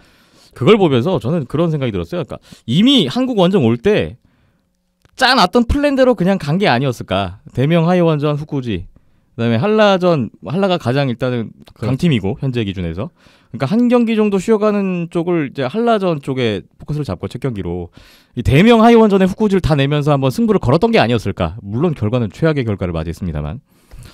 저는 뭐 그냥 플랜대로 움직인 게 아닌가. 골리 운용은 좀 그런 좀 개인적인 생각이 또 있었어요. 네. 굉장히 단편적인, 그러니까 해답지가 이미 나와 있었다라고 지난 대명과 벅스 끝나고 리뷰를 해드릴 때 또 이번 시리즈 프리뷰를 할 때 그런 말씀을 이현숙 기자님이 하셨었고, 저 같은 경우에는 하이원은 이미 벅스는 뭐 지금 단점이나 약점들이 나타났으니 하이원은 하이원 지금 그 전 시리즈에서 나타났던 그 내부적으로 좀 교통정리가 안 돼 있던 뭐 라인업부터 해서 그런 부분들만 좀 내실을 다지면은 자기 것만 제대로 하면은 충분히 승산이 있지 않을까라고 했는데 가장 큰 변수를 갖고 있는 러시아 외국인 선수들의 뭐 안정감이 더 쌓여지면서 힘 스피드에서 압도를 하니까 아이스박스 선수들이 아무것도 못하더라고요. 그래서 비단 뭐 아이스박스뿐만 아니라 지금 하이원의 그 외국인 선수들, 러시아 외국인 선수들 라인 플러스 국내 선수들이 지금 적절히 포함되어 있는 그런 라인업이 이제는 어느 정도 자리가 잡히지 않았나라는 생각이 들었었고요. 이제 좀 반등의 기회가 생겨서 좀 올라갈 수 있는 그런 분위기가 형성이 되지 않았나. 홈에서 첫 수입이었다 보니까 분위기거니와 경기력도 그만큼 돋보였던 시리즈였던 것 같습니다. 네, 류드친 돌아오고 오세환 선수 돌아오고 어느 정도 스쿼드가 전체적으로 돌아가니까 전력이 다시 또 안정적으로 가는 느낌이 있어요. 어느 정도 조화가 생기고 국내 선수들 포인트도 하나둘씩 나오기 시작하고 해서 올 시즌 특히 그랬잖아요. 국내 선수들의 포인트가 생길 때마다 승점도 같이 따라오는 결과는 좋았습니다. 경향이 있었으니까 이런 패턴이라면은 충분히 후반기에서 일을 낼 수 있을 만한 계기는 마련이 된 것 같죠. 네, 하이원과 아이스박스의 올 시즌 정규리그 다 끝났습니다. 4번 붙어서 2승 2패, 승점 6점씩 동률이었고요. 하이원이 시즌 두 번째 연승을 했습니다. 2연승. 19경기 만에 시즌 홈 경기에서도 연승 처음으로 했고요. 뭐 대명하고 마찬가지로 니코에서 2패하고 홈에서 2연승 서력하는 결과였습니다. 자, 하이원이 아이스박스전 트라우마를 벗어냈죠. 18전 2승 16패, 최근 절대 약세였는데 지금 2연승으로 이번에 만회를 했고요. 앞서 얘기 나왔는데 이번 2연전에서는 그래도 국내 선수들의 포인트가 뒷받침됐다는 이 긍정적인 결과도 또 볼 수가 있었습니다. 박종수 선수 2골, 박상진 선수 도움 2개, 권태환, 윤지만 도움 들어왔고 또 오세훈 선수까지 복귀까지 이어졌던 하이원의 좀 긍정적인 것들을 좀 많이 볼 수 있었던 그런 시리즈였습니다. 반면 아이스벅스가 13년 만에 팀 신기록이었던 8연승 후에 7연패를 기록했는데요. 또 공교롭게도 8연승의 그 대상이었던 상대였던 팀들한테 그대로 똑같이 졌어요. 오지글스, 하이원, 대명 상대로 8연승 했었는데 이번에 그 팀들에게 똑같이 이글스에게 3패, 대명에게 2패, 하이원에게 2패, 7연패 빠졌고요. 2012-13 시즌 마지막 그리고 2013-14 시즌 개막 4연패 포함해서 총 7연패를 했었던 적이 있었는데 그때 이후로 5년 2개월여 만에 또 7연패를 기록했던 아이스벅스의 연패 기록이었습니다. 다음 시리즈 보겠습니다. 러시아 유즈노 사할린스크에서 주말에 사할린과 일본 재즈 크레인즈의 2연전 진행됐습니다. 12월 1일 토요일 시즌 3차전이었고요. 크레인즈 야나도리 시냐 1피로드 선제골 나옵니다. 3피러드 들어서 사할린이 드미트리 사마린 선수 동점골, 5대3 파워플레이에서 미카엘 크림축 연속골 2대1 역전을 만들었고 한 골차 지켰습니다. 스코어 2대1로 사할린이 정규 승리를 거뒀네요. 이날 슈팅수는 27대27 같았고요. 안드레이 스텔마크 26세이브 1실점 승리, 드류 맥킨타이어 25세이브 2실점 패배 기록했습니다. 사할린의 드미트리 사마린 선수 동점골로 시즌 첫 골 올렸는데 아시아리그 이 선수 데뷔골이 기록됐습니다. 사할린이 올 시즌 크레인즈전 2패 후에 첫 승을 올렸던 시즌 3차전이었고요. 다음날 12월 2일 일요일에 양팀의 시즌 네 번째 대결이 있었습니다. 1피리어드 5분 30초 만에 수비수들 2골로 2대0으로 앞서간 사할린이었는데요. 하지만 크레인즈가 2피리어드 들어서 2골로 동점을 만든 뒤에 3피리어드에 이리쿠라 타이가 선수 역전골로 결국 최종 스코어 3대2로 역전승을 가져갔습니다. 슈팅수 30대20 사할린이 10개 앞섰고요. 드류 맥킨타이어가 28세이브 2실점 승리했고 사할린은 안드레이 스텔마크가 나왔는데 16세이브 3실점. 3피리어드 역전 허용 후에는 교체 아웃됐습니다. 알렉산드르 코즈벤코가 교체 출장해서 10분 정도 소화했네요. 시즌 네 번째 출장이었습니다. 크레인즈의 오치코스케 선수가 추격의 시작이었던 팀의 첫 골 올리면서 역시 시즌 첫 골 올렸고요. 크레인즈가 유즈노 사할린스크 원정 7연패를 이 승리로 끊었습니다. 유즈노 사할린스크에서 3년 만에 승리를 거뒀네요. 크레인즈는 3점 추가하면서 대명을 제치고 2위로 순위 한 단계 올라갔고요. 양팀의 이번 2연전 1승 1패 승점 3점씩 나눠 가지는 결과로 마무리가 됐습니다. 이번 2연전은 사실 사할린 입장에서는 참 별로 좋지 않았다. 좀 안 좋은 신호가 연이어 펼쳐졌다라고 말씀을 드릴 수 있을 것 같은데 결과적으로는 승점 3점을 나눠 가졌으니까 그렇게 안 나쁜 거 아니야라고 말씀을 하실 수는 있을 것 같아요. 그런데 이제 여러 가지 좀 안 좋은 점이 보여서 말씀을 드리는 부분은 역시나 사할린 같은 경우에는 골리 기용에 약간 줏대가 없다라는 부분이 여러 가지로 나오고 정황이 또 이번에도 포착이 된 부분이 있습니다. 그러니까 뭐 첫 번째 경기 스텔마크 선수가 잘한 거 뭐 이런 부분은 칭찬을 충분히 해줄 부분이고 괜찮은데 사실 두 번째 경기에서 그렇게 3점을 먹고 교체할 만한 상황이었냐라고는 저는 생각은 안 하거든요. 물론 그 세 골을 좀 우당탕탕 먹기는 감이 없지 않아 있었고 없지 않아 있었던 부분이 있는데 사실 이렇게 단기간에 세 골을 먹고 교체를 될 때 보통 일반적인 시나리오는 무엇이었냐고 하면은 뭐 1피리어드 시작했는데 뭐 1피리어드 한 2피리어드 다 끝나지도 않았는데 세 골을 먹어가지고 초반부터 게임이 좀 틀어진 부분이라든지 이런 부분에서는 세 골 먹고 교체하는 카드를 좀 고려해봄직할 한데 2대0으로 이기고 있다가 2대3으로 역전이 중간에 좀 당한 걸로 골리를 교체를 한다? 이런 부분은 사실 제 상식으로는 약간 좀 이해할 수 없었던 부분이 있었고요. 네. 그만큼 사실 이제 또 사할린 같은 경우에는 좀 생각한 대로 득점이 좀 나오면은 굉장히 수월한 경기를 풀어나가는 부분이 전반적으로 있었는데 2차전은 그 정반대의 결과가 나왔다는 겁니다. 그러니까 처음에 두 골을 쉽게 넣어놓고도 생각대로 경기가 풀리지 않으면은 그때부터 게임이 꼬이기 시작을 해요. 근데 이걸 풀어내지를 못합니다, 선수들이. 그러면서 이번 크레인즈전 같은 경우에도 하는 사이에 두 골 실점을 해서 동점이 되고 그리고 세 번째 골까지 딱 먹힌 상황에서는 사실 진짜 역전의 여지가 안 보일 정도로 좀 답답한 공격이 이어졌거든요. 그리고 사할린의 또 문제점이라고 한다면은 기껏 역습 찬스 그렇게 잘 만들어 놓고 3대1 상황, 3대2 상황 잘 만들어 놓고 굉장히 의문스러운 결정을 하러 간다는 거. 요거 그때 예전에 대명전에서도 말씀을 드렸던 것로 기억을 하는데 이런 문제점이 또 크레인즈전에서 똑같이 나왔어요. 이제 이런 부분까지도 문제가 있고요. 전반적으로 사실 저는 좀 사할린의 코칭 스태프의 좀 문제라고밖에 생각을 할 수가 없는 것 같습니다. 이 정도로 사실 괜찮은 스쿼드를 보유를 하고도 경기력이 이 정도밖에 올라오지 못한다라는 부분은 사실 코칭 스텝 말고는 그렇게 지적할 부분이 없는 것 같습니다. 경기 운영적인 측면에서 이해하기 힘든 그런 일들이 많이 벌어진다라는 말씀이셨어요. 양 팀의 올 시즌 정규리그 전적 4전 2승 1 슈타웃승 1패 승점 8점을 얻은 크레인즈의 우세로 끝났습니다. 지난 4년 동안에 22전 19승 3패 사할린 압도적인 우세였다고 말씀을 드렸었는데 크레인즈가 사할린 상대로 5시즌 만에 처음으로 위닝 시즌을 기록한 이번 시즌이 됐습니다. 참 4경기 다 스코어는 한 골차 접전이었는데 크레인즈가 우세를 잡았고요.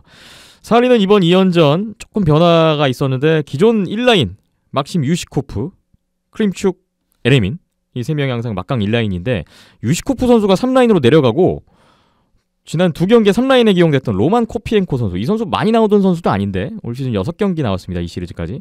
근데 이 1라인, 3라인 두 선수를 바꾸는 그런 또 조합을 확인할 수가 있었는데 생각만큼 골이 또 터지진 않았어요. 저는 올 시즌 사할린은 예년에 비해서 성적이 지금 안 나오고 있는 이유가 일단 득점이 예년만큼 안 터지니까 그렇죠. 그 부분이 좀 큰 것 같아요. 그러니까 계속 말씀드리는 공격에서 의문스러운 판단 이런 게 계속 겹치니까 득점도 안 나오고 있고요. 네. 이제 이런 부분이 결과적으로 사할린의 약점으로 올해는 약점으로 좀 자리를 잡고 있는 이런 상황이 나오고 있습니다. 지난 3시즌 계속 뭐 팀 득점 1위였던 사할린인데 올 시즌 그만큼 득점이 좀 안 터지는 답답한 경기가 이어지고 있고요. 11월 29일자로 니키타 리우 비시킨이라는 공격수가 또 추가 등록됐습니다. 이 선수는 21살이고요. 러시아 18세 이하 대표 출신. VHL 러시아 3부 리그 올 시즌 뛰다가 사할린에 들어왔는데 12월 2일에 네 번째 경기에서 데뷔전을 치렀습니다. 사할린이 올 시즌 추가 선수들 들어오고 뭐 말소되고 이런 움직임들이 계속 나오는데 수비수들 보강이 이어지다가 최근에는 2번 연속 지금 공격수들이 들어오고 있어요.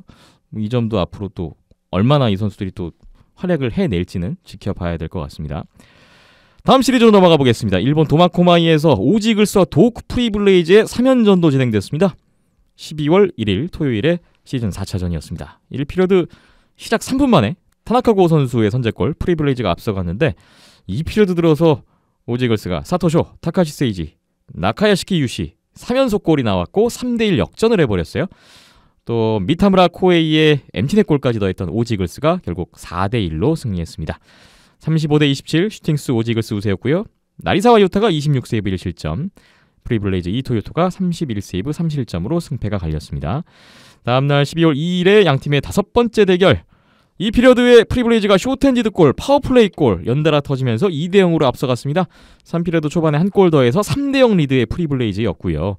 오지글스는 3피리어드 종료 직전에 도미니크 포르제 선수 한 골 만회하는데 끝나면서 3대1로 두 번째 경기는 프리블레이즈가 승리했습니다. 35대14 이날 오지글스가 슈팅수는 많이 앞서네요. 프리블레이즈 하타 미치카즈 선수 나와서 34세이브 1실점 승. 이글스 나리사와 요타가 11세이브 3실점 패를 기록했습니다. 프리블레이즈 카와이 타쿠마 선수가 결승골 포함해서 이날 1골 1도 몰렸는데 최근 3경기 2골 3도움 페이스가 좋습니다. 오지글스 도미니크 포르제 선수가 또 포인트를 쉬지 않았네요. 시즌 13호 골 랭킹 공동 2위, 포인트 랭킹 1위를 계속 유지하고 있습니다. 이 두 팀은 저희 오늘 녹음일이 3일 월요일인데요. 4일 화요일에 정규리그 6번째 맞대결, 3연전의 마지막 대결을 남겨놓고 있습니다.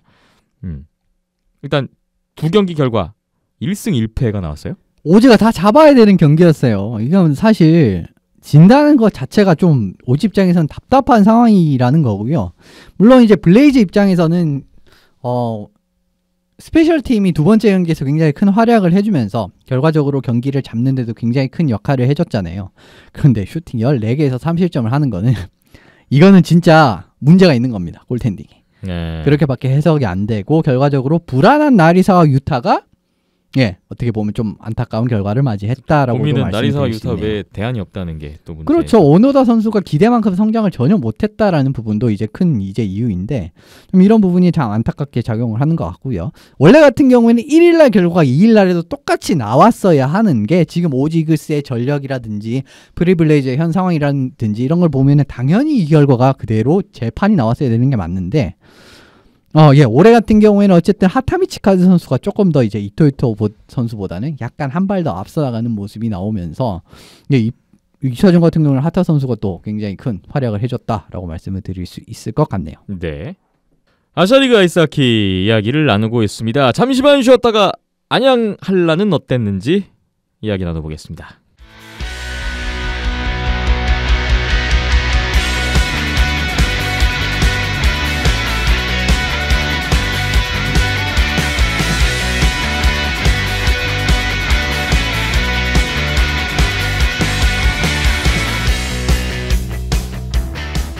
지난 주말에 우리나라 안양에서는 안양 한라와 니코 아이스벅스의 2연전이 진행됐습니다. 온더스포츠 중계가 이뤄졌던 시리즈였습니다. 12월 1일부터 보겠습니다. 시즌 3차전이었고요.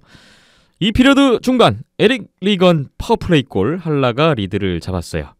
아이스벅스가 이시카와 타카히로의 동점골, 거기에 3피리어드 초반에 요나스 알란네의 역시 파워플레이 골, 역전골이 터졌고 아이스벅스가 리드를 잡았죠. 근데 바로 역전 32초 만에 김상욱 선수 골이 나오면서 2대2 동점이 됩니다. 이후 스코어 유지되다가 3피리어드 중반 한라가 파워플레이 기회를 잡았거든요. 김기성, 김상욱, 조민호, 빌토마스, 에릭 리건, 정말 득점에 가장 자신 있는 선수들 다 나왔는데 결국 재역전골에 실패를 했고 결국은 연장에 가서 2분 42초 사이토 타케시의 골든골이 나오면서 아이스벅스가 최종 스코어 3대2로 연장승을 올렸습니다. 이날 슈팅수 39대 21, 안양 한라가 18개를 앞섰는데 승리를 얻지 못했고요. 아이스벅스 이날 류 쇼타로 선수가 선발골리로 출장했어요. 시즌 7번째 출장이었는데 37세이브 2실점 승리했습니다. 9월 9일 프리블레이즈전, 그때 시즌 첫 선발 경기였는데 그때 승리 이후 자신의 시즌 2번째 정규승을 챙겼네요. 후쿠지 유타카 선수가 8연승, 거기에 7연패, 최근 15경기 연속 출장을 이어가다가 모처럼 휴식을 취했던 날이었습니다. 한라 맷달튼 선수는 18세이브 3실점 패배를 기록했는데요. 안양 한라 이번에 전종훈 선수가 이번 2연전에서 올 시즌 처음으로 세컨골리로 라인업에 이름을 올렸던 모습이 또 있었습니다. 아이스벅스 요나스 알란네 선수가 이날 1골 1도움, 시즌 13호 골, 역시 골랭킹 공동 2위 올라있고요. 후루아시마 크루가 도움 2개, 시즌 20포인트째, 포인트 랭킹 6위 올라 있습니다. 사이토 타케시 연장 골든골 터뜨리면서 통산 519포인트째 올렸는데요. 대명 마이클 스위프트 선수와 이제 똑같아졌습니다. 통산 포인트 공동 1위입니다. 아이스벅스는 바로 앞선 시리즈였던 하이원전과 비교해보면 정말 대폭적인 라인업 변경을 들고 나왔는데 결과적으로 연패를 끊었습니다. 7연패 탈출, 승점 2점 추가하면서 4위 자리를 또 유지했네요. 저는 아이스벅스가 이러다가 진짜 9연패 하는 거 아닌가, 하이원전 다 내주면서 좀 흥미롭게 봤는데요. 7연패에서 끊었습니다. 아이스벅스 연패 기록을 보니까 2011 시즌에 8연패가 있었는데요. 8년 만에 8연패는 모면이 됐고 아이스벅스의 팀 역대 최다 연패는 12연패가 총 3번 있었습니다. 2004-2005 시즌, 2008-2009 시즌, 또 2009, 2010, 2010, 2011 시즌에 걸쳐서 9연패도 역대 2번이 있었는데 9연패를 했다면 이게 또 10년 만에 기록이 될 뻔했는데 일단 가까스로 연장 승리로 연패를 끊었던 아이스벅스였습니다.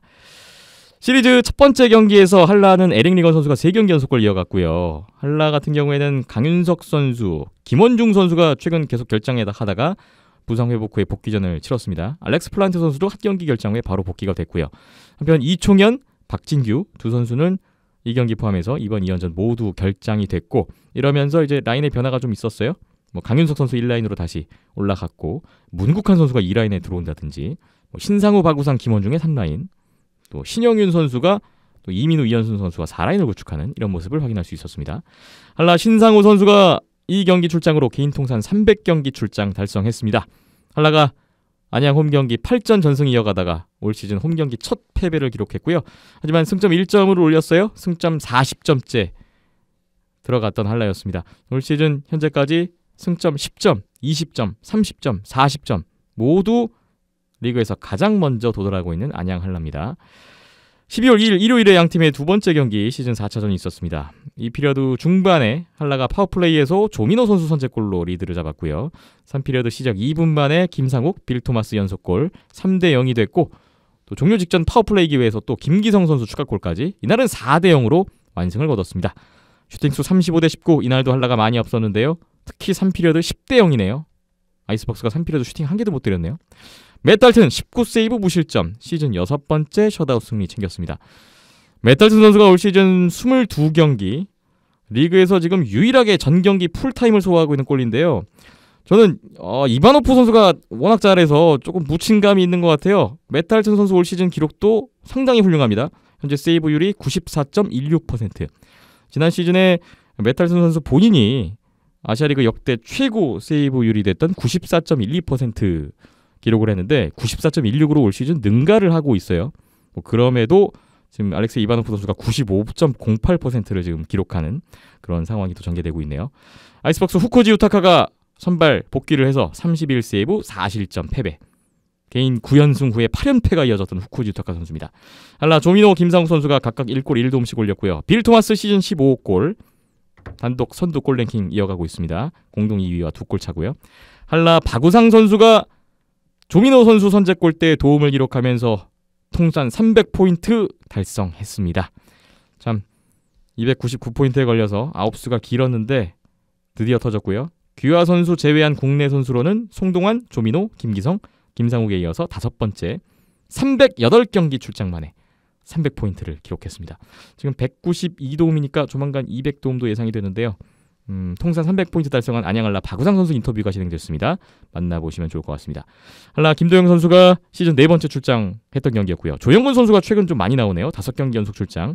이민우 선수는 결장했던 시리즈 2번째 경기였습니다. 양팀이 이번 2연전에서 1승 1연장패 승점 4점, 안양한라가 1.2점 더 챙기면서 위닝 시리즈를 기록했는데요. 9월에 니코 2연전 때와 결과가 똑같네요. 그때도 시리즈 첫 경기 한라가 연장패 후에 두 번째 경기에서는 4대0으로 이번에도 똑같은 스코어로 또 두 번째 경기는 이기는 결과를 만들어냈습니다. 글쎄요, 한라로서는 2승을 노리고 들어왔을 텐데 충분히 2승을 노릴 수 있는 분위기였지 않았나 싶은데 아이스박스가 또 대명 하이원에게 연패를 하고 오는 바람에 결과적으로 한라로서는 조금 아쉬울 수도 있는데 이 시리즈 어떻게 보셨어요? 사실 뭐 1승 1패가 그렇게 1승 1연장패가 그렇게 나쁜 이제 그건 아니라고 생각을 하는데 지금 안양한라는 1등이기 때문에 나빠 보이는 게 사실입니다. 그러니까 그리고 우리나라 팀들 두 팀 다 모두 6점을 가져갔다는 것도 좀 안 좋 이제 한라 입장에서는 좀 약간 기분 나쁠 수도 있는, 그러니까 우리가 6점을 못 딴 거에 대해서 약간 기분 나빠할 수 있는 것 같기는 해요. 네. 근데 이제 첫 경기 같은 경우에는 벅스가 이제 좀 네트 뒤편 이제 보드 네트 뒤쪽의 보드를 잘 활용하는 플레이를 여러 차례 선보였어요. 물론 거기서 골도 한 골 이제 나오긴 했지만은 경기 전반적으로 이제 그 패턴을 많이 이어나가고, 그리고 벅스가 조금 더 잘한 이제 좀 잘한 부분이 일단 지역에 한번 들어간 이후로부터는 공격이 굉장히 유려하게 이어지는 부분이 1차전에 계속 나왔습니다. 그렇기 때문에 좀 그렇게 지속적으로 압박을 한 부분이 결과적으로 3골을 만들어낼 수 있는 원인이 아니었나 싶고요. 네. 물론 뭐 경기 자체는 한라가 훨씬 잘했죠. 슈팅 수에서도 거의 2배가 육박하지 않습니까? 그런데 이제 류쇼트로 선수가 그만큼 이 첫 경기에서는 기대 이상으로 훨씬 더 잘했다라고 저는 생각을 하고요. 사실 이렇게 류쇼타로 선수가 잘했기 때문에 그 다음 날은 후쿠지가 나올 게 분명하고, 류쇼타로도 뚫어내 고전을 했는데 후쿠지를 상대로는 어떨까라는 생각을 또 많이 했었습니다. 그리고 이게 사실 좀 큰 변수가 될 수도 이제 분위기 전환점이 될 수가 있다라고도 생각을 했는데, 뭐 결과적으로는 사실 첫 번째 경기에서도 이제 두 번째 경기처럼 이겼어야 맞는 거였죠. 전반적으로 봤을 때는요. 이제 그런 식으로 굉장히 좀 두 번째 경기 제가 생각했을 때는 완승이었던 것 같습니다. 처음부터 이제 득점을 해야 할 타이밍에 득점이 완벽하게 이루어졌고 그 흐름 자체가 이제 넘어가지 않는 이제 이런 상황이 계속 나왔기 때문에 뭐 두 번째 경기는 한라가 전반적으로 훨씬 더 잘한 경기라고 하는데, 사실 두 번째 경기는 벅스가 또 못한 부분도 있습니다.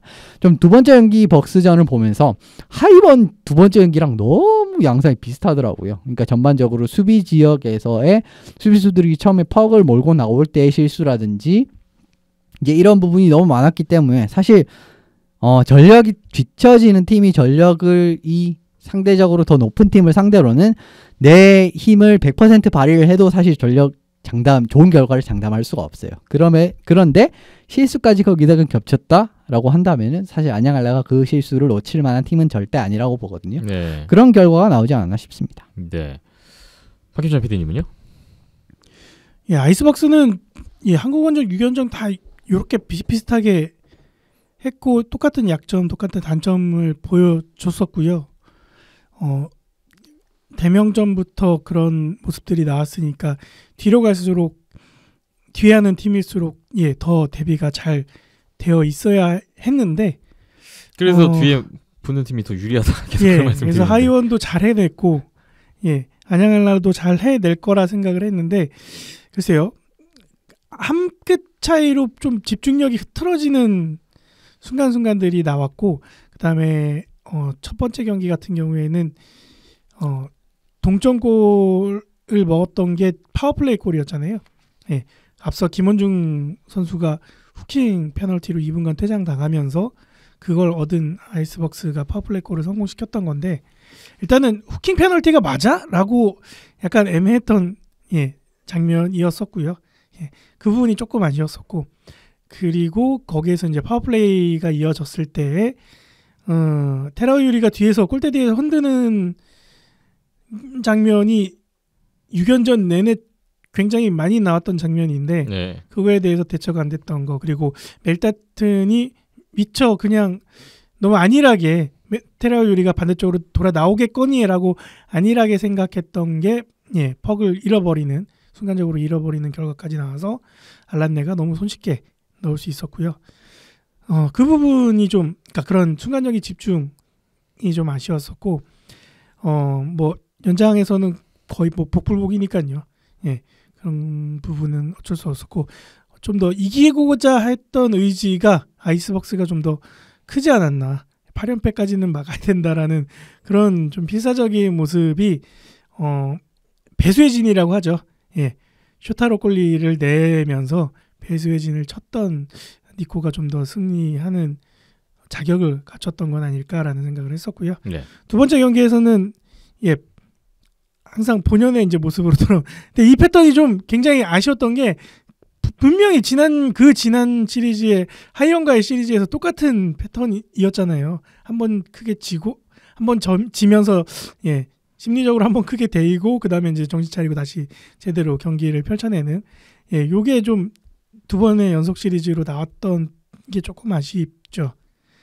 그 2차전 중계할 때 오솔기 위원님이 계속 반복적으로 말씀을 하셨거든요. 네. 이렇게 할 거면 어제도 그렇게 잘하지 뭐 이러면서 박영훈 캐스터가 그만 좀 하라고 하기도 했었는데 그래도 뭐 연패는 당하지 않는다라는 걸 또 보여줬어요. 그렇죠. 항상 그래서 이렇게 경기를 끝날 때마다 그래 결국에는 안양할라는 그래도 1위고 그래도 이제 팀은 단단한 모습을 보여줬고 압도적인 모습을 보여줬으니까 역시 그래 안양할라 걱정은 하는 게 아니야. 라고 마무리는 되는데 이게 계속 시즌 끝까지 갔으면 좋겠는데 저는 조금 더 걱정됩니다 사실. 요새 이제 요즘 경기력이. 그러니까 조금씩 스물스물 걱정이 올라오는 게 있어서 이거 언제까지 안양할라 걱정을 안 해야 되나 라는 걱정이 다시 조금씩 드네요. 뭔가 그 최근 경기들 몇 경기 보면 그러니까 시즌 초반 때만큼 그렇게 시원하지가 않아요. 뭔가 템포도 떨어진 것도 있지만 시즌 초반 때도 그 득점력 빈약하고 이랬을 때 시원하진 않았잖아요. 그러니까 올 시즌 전체적으로 이런 모습이긴 한데 그럼에도 불구하고 그 저력만큼은 무시할 수 없다라고 그럼요. 계속 저희 스스로가 핑계 아닌 핑계를 스스로가 대고 있었잖아요. 그래도 안양할라 가만히 있는데 1위 유지하고 있어요. 또. 근데 결국 또 1위 유지하고 있으니까 저희가 또 더 안 좋은 말 못하는 거고. 그래서 일단은 할라 걱정은 안 하는 거라고 제가 말씀드렸다시피 일단 걱정 없이 일단 12월이 가장 중요하니까 12월의 게임들을 좀 더 지켜봐야 되지 않을까 싶네요. 네. 할라와 아이스박스의 시리즈 이 두 팀도 올 시즌 정규리그 끝났습니다. 4전 2승 2연장패 승점 8점 할라가 우세로 마무리를 했고요. 할라가 이번 2연전 승점 4점 올리면서 선두를 지켰습니다. 아이스박스는 대명, 하이원, 할라 한국 원정 9일간 6연전 마무리를 했는데 결과는 1연장승 5패 승점 2점만 얻게 됐네요. 아이스박스로서는 많이 아쉬운 결과가 됐는데 아이스박스는 일단은 12월 27일 하치노의 프리블레이즈전까지 그때 이제 3연전인데 3주 반 정도 리그 휴식기를 갖고요. 대신에 또 일본 4팀은 12월 14일부터 16일까지 금토일에 전 일본 선수권 대회 참가를 앞두고 있어서 또 마냥 또 휴식은 안 될 것 같네요. 양 팀의 지금 경기 일정은 그렇습니다. 오늘 12월 3일 월요일인데 월요일 기준으로 순위 잠깐 보겠습니다. 안양할라가 22경기 43점 계속 1위. 일본 지지 크레인즈가 23경기에 40점 2위. 한 단계 올라왔고요. 대명이 쉬는 동안에 20경기 38점 3위 한 단계 내려가 있는 상황입니다. 니코 아이스박스가 4위인데요. 26경기 가장 많이 경기를 치렀어요. 33점이고요. 5위 사할린이 21경기 32점 5경기 차이가 나고요. 오지글스도 21경기에 30점으로 6위. 하이원이 가장 적은 19경기를 치른 상황에서 24점 7위. 8위 독 프리빌레이즈는 22경기에 21점입니다. 뭐 아이스박스가 지금 4위긴 한데 경기 수가 한 5경기, 7경기 더한 상황이다 보니까 저는 한 7위 같은 4위가 아닌가 이런 생각을 들었고 경기 수 고려하면 지금 4위 아이스박스부터 7위 하이원까지는 뭐 비슷하지 않나 싶어요. 내일 일단 오지글스, 독 프리빌레이즈 경기 결과에 따라서 4위까지는 변동 없고요. 5, 6, 7, 8위는 그 이글스 프리빌레이즈 경기 결과에 따라서 달라질 수가 있습니다. 지켜보겠습니다. 다가올 한 주 어떤 경기들이 있는지 안내해드리겠습니다. 12월 8일, 9일 주말입니다. 일본 재즈 크레인즈와 오지글스 2연전 일본 쿠시로에서 진행됩니다. 10월 말에 삿포로 2연전에서는 양팀이 1승 1패를 나눠 가졌고 11월 초에 도마코마이 2연전에서는 크레인즈가 1승 1 슈트아웃 패 우세했네요. 올 시즌 4번 만나서 2승 1 슈트아웃 패 1패 승점 7점 12점 중에 7점 크레인즈가 약간 앞서 있습니다. 크레인즈 같은 경우에는 오지글스전 올 시즌 1차전까지 12연패 오지글스 최근 약세가 이어지다가 올 시즌 두 번째 대결 이후부터 최근 3번의 대결에서는 2승 1일 슈트아웃패로 우위를 점하고 있습니다. 양팀의 올 시즌 마지막 2연전입니다. 크레인즈가 이번 2연전에서 만약에 2번 정규승을 다 거두면 선두복귀 가능합니다. 물론 대명이 사할린과의 3연전에서 3정규승을 하지 않는다는 전제하에 그러지만 않으면 2승이면 선두복귀 가능합니다. 지금 뭐 상위권 싸움 중심에 있는 크레인즈고 중위권 싸움을 또 한참 하고 있는 이글스고 두 팀 모두에게 중요한 2연전이 될 것 같은데요. 전망 한 말씀씩 들어볼까요? 이번 2연전은 사실 크레인즈가 조금 더 우세할 거라고 저는 생각을 해요. 사할린에서 두 번째 경기가 상당히 인상적이었고요. 2대0 상황에서 그 적지에서 3골을 만들어내는 장면이 어쨌든 상당히 좋았다라고 평가를 할 수 있고 네. 드루 맥킨타이어 선수가 그 두 번째 경기 때 너무 잘했습니다. 그런데 그 반면 오지글스의 경우에는 여전히 골텐딩에 대한 물음표가 붙어있는 상황이죠. 그렇기 때문에 이번 2연전에서는 크레인즈가 조금 더 나은 결과를 거둘 수 있을 것 같고 제 생각에는 2승도 가능하지 않나. 혹시 2승이 이제 6점이 되지 않는다면 한 4점 정도로 마무리하는 그림이 나오지 않을까 싶습니다. 네. 반타작 갈 것 같고 갔으면 좋겠습니다. 또 한번 바람으로 네. 전망을 대체하시네요. 골텐딩도 근데 뭐 날이 쌓였다가 조금씩 예, 후반기에 갈수록 또 살아나는 모습이어서 네. 예, 뭐 일단 오지는 그거 하나 믿고 가는 추세고 근데 딱히 크레인즈도 드루 맥킨타이어 아니면 답이 없잖아요. 예. 대안이 없죠. 네, 그런 상황이다 보니까 그런 변수에서는 같은 입장이고 상황이라고 생각이 들고 예, 조금만 양팀 꼴리 중에 한 명이 예, 컨디션이 안 좋으면 지는 거고 좋으면 이기고 이런 거니까요. 그래서 반타작이 되지 않을까. 전적도 그렇고 네. 예, 5대5 싸움으로 가지 않을까 싶고요. 그렇게 돼야죠. 국내 팀들을 위해서는. 예, 그렇게 됐으면 좋겠습니다. 네. 다음 우리나라 안양에서 12월 8일 토요일 오후 5시 경기로 안양 한라와 하이원의 시즌 5차전이 있습니다. 2연전 아니고 한 경기만 치러지는 경기인데요. 9월 말에 안양 2연전에서 한라가 2승했고 얼마 전에 고양 2연전에서는 양팀이 1승 1패를 했죠. 현재 4번 맞붙어서 3승 1패로 안양 한라가 앞서 있습니다. 이번에 이제 시즌 5차전 하고 마지막 시즌 6차전은 고양에서 내년 1월 9일에 예정이 돼 있어요. 한라는 기록을 보니까 올 시즌 하이원전 4경기에서 김상욱 선수가 3골 3도움, 빌 토마스 선수가 4골 2도움 가장 많은 포인트를 올렸는데 뭐 어느 팀에게나 김상욱, 김기성 라인, 빌 토마스, 조민호 라인 위협적인 대상이겠습니다만 저는 그 어느 팀보다 하이원으로서는 이 두 라인 어떻게 막을 수 있느냐. 그동안 너무 당했으니까 이게 관건이 되지 않을까 싶고요. 하이원은 이 경기를 통해서 올 시즌 첫 3연승에 도전합니다. 최근 4경기 3승 1패를 기록하고 있는 하이원인데 15경기 남아있어요. 계산을 해보면 저는 15경기 남은 15경기에서도 3승 1패 페이스를 쭉 이어가야 그러면은 한 15경기에서 11승 4패 정도는 해야 계산상으로 플레이오프 진출이 가능하지 않을까. 그러니까 최근 4경기 좋았는데 더 지금 속도를 내야 되는 지금 상황이고요. 안양알라는 조민호 선수가 또 대기록을 앞두고 있습니다. 통산 300도움에 도움 4개 남았습니다. 오바라 나이스케 선수에 이어서 아시아리그 역대 두 번째 대기록이 달성될지. 근데 지금 프리블레이저 다나카고 선수는 298도움 2개 남아있는데 두 선수가 이제 두 번째, 세 번째가 될 예정이네요. 온더스포츠가 생중계를 예정하고 있는 안양 경기입니다. 어떻게 보십니까? 이번 매치업의 관건이라고 하면 제가 생각했을 때는 하이원 지금 류두친 선수가 올라왔을 때 제가 생각했을 때는 그래도 안양한라가 지금 최근에는 리건 선수와 플란트 선수를 분산 배치하는 걸 정규 라인에는 기용을 하고 있지만 정말 중요할 때는 같이 묶어서 출전을 시키는 빈도가 있습니다. 네. 그런데 이런 이제 상황이 나왔을 때 이 두 명의 선수가 이제 류두친 선수와 스타르셰프 선수로 위시되는 어떻게 보면은 좀 파워 있는 하이원의 라인이 나왔을 때에 대한 대응력에 따라서 경기력이 많이 달라질 거라고 생각을 해요. 최근에 안양한라가 사실 예전만큼 득점을 수월하게 하는 팀이라면은 조금 더 한라의 이제 우세라고 이제 당장 단언을 말씀을 드릴 수 있는 부분인데 최근에 한라는 사실 득점력이 그렇게 원활하게 좀 터진다라는 느낌은 그렇게 들지 않는 팀이 돼버렸어요. 네.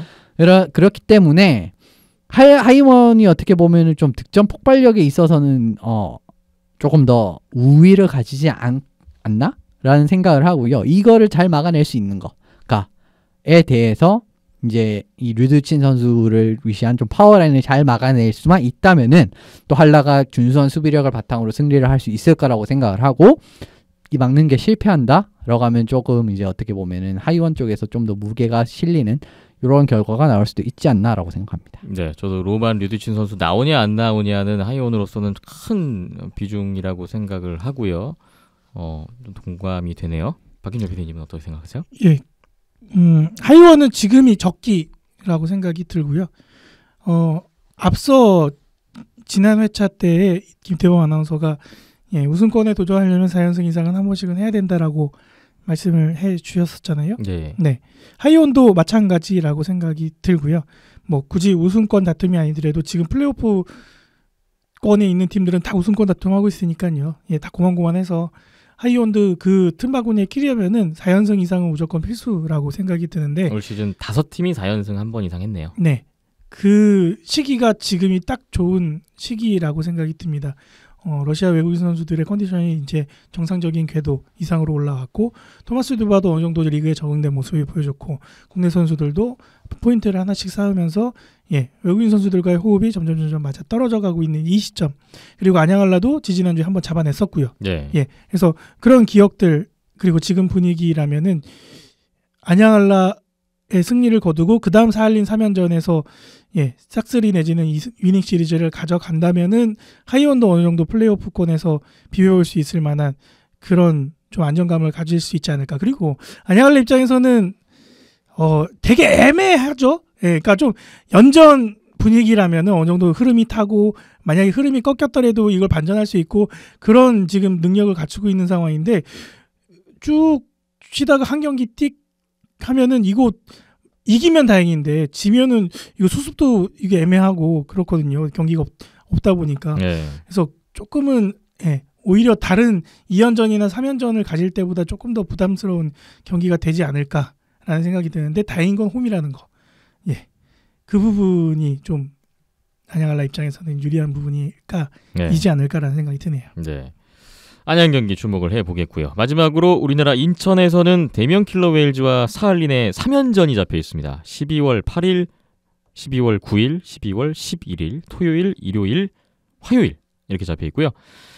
이 두 팀이 개막 시리즈 3연전을 가졌었죠. 유즈노 살린스크 3연전에서는 그때 3경기 다 한 골차 승부였고 2승 1패로 승점 6점 대명이 우세를 했었습니다. 그 당시 돌이켜보면 대명은 브레파넴, 이용준 선수 부상 결장 있었고요.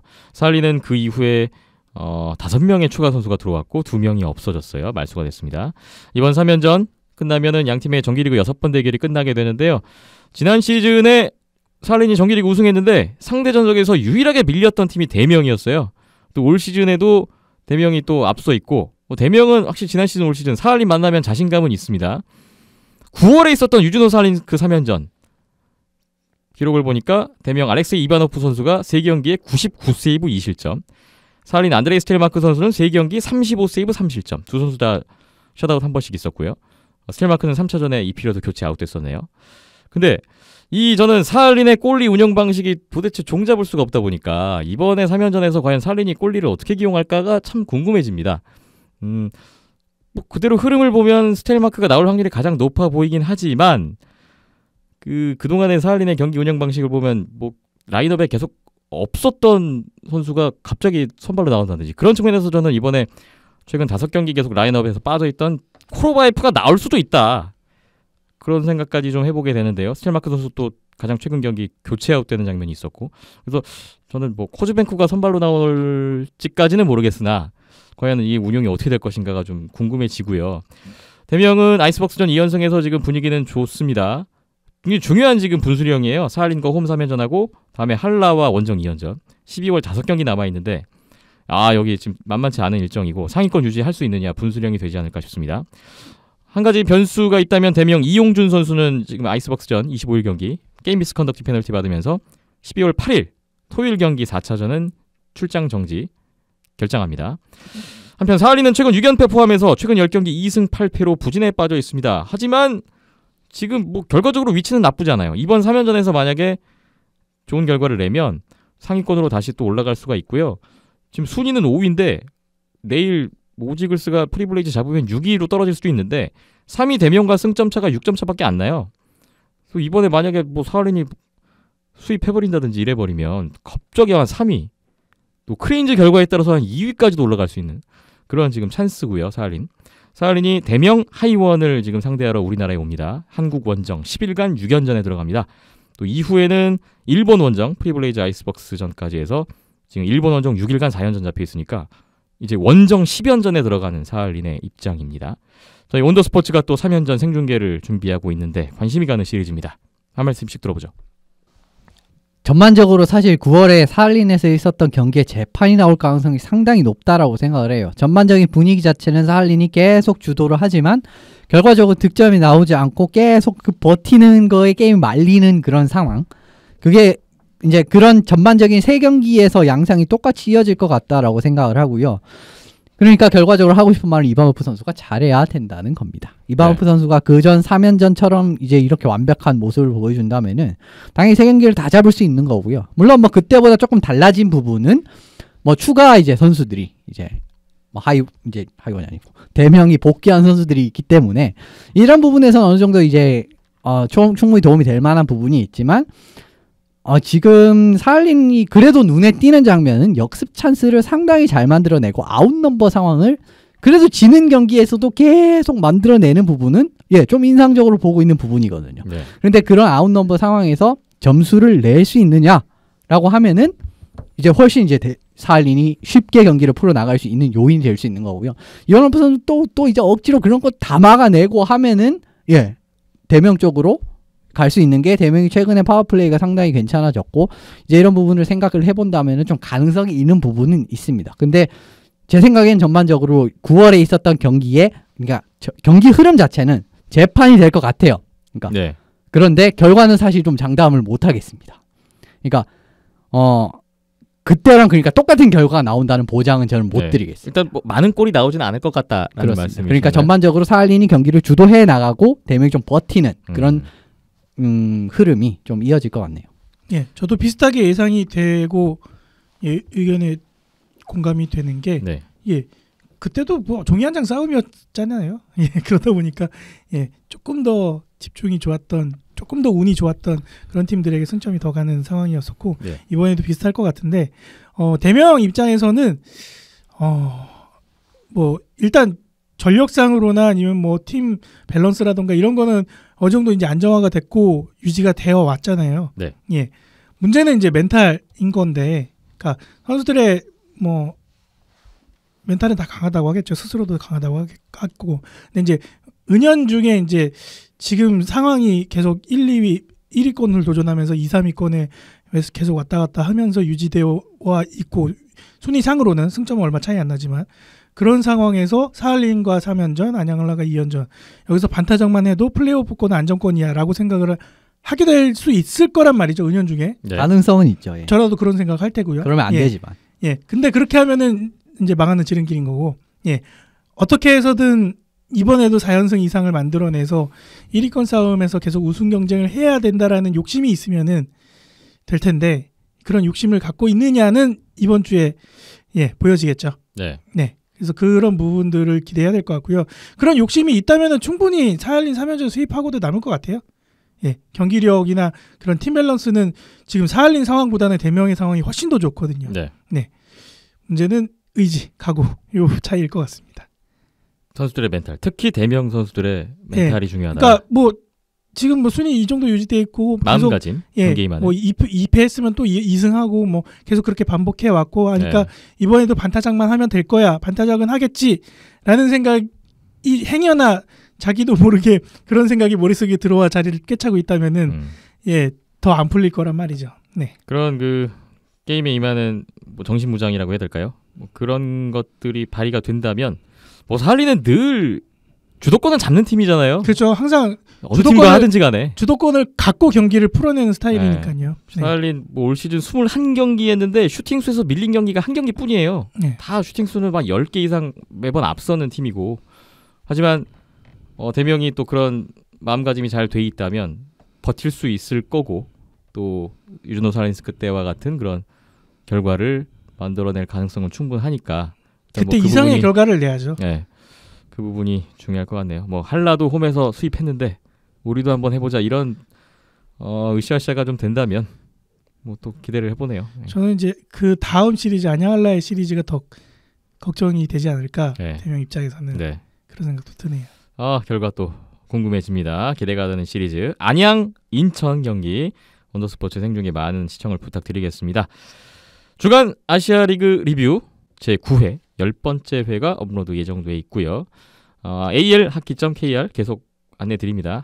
아시아리그 아이스하키 한글 홈페이지가 올 시즌부터 생겼습니다. AL하키.kr 여기도 많은 또 방문과 관심 해주시면 감사하겠습니다. 네, 오광식 해설이 저기 말레이시아 출장을 가 있어서요. 네. 이번 주에는 약간 녹화가 늦어진다는 점. 주간 아시아리그 리뷰 조금 늦어진다고요. 주말 경기 안으로는 올라오겠죠? 그렇죠. 주간이니까. 내일 귀국하는 걸로 알고 있습니다. 네. 자, 오늘 175회였습니다. 마무리할 시간입니다. 저희 다음 주 176회 녹음은 그래서 아직 확정은 아닌데 대명 사할린전 끝나야 되지 않을까. 그러면은 조금 늦어질 수 있겠네요. 한 12월 12일 수요일쯤으로 예상을 해보겠습니다. 오늘 이현섭 기자, 박힌찬 PD였고요. 저는 김태범이었습니다. 함께해 주신 여러분 고맙습니다.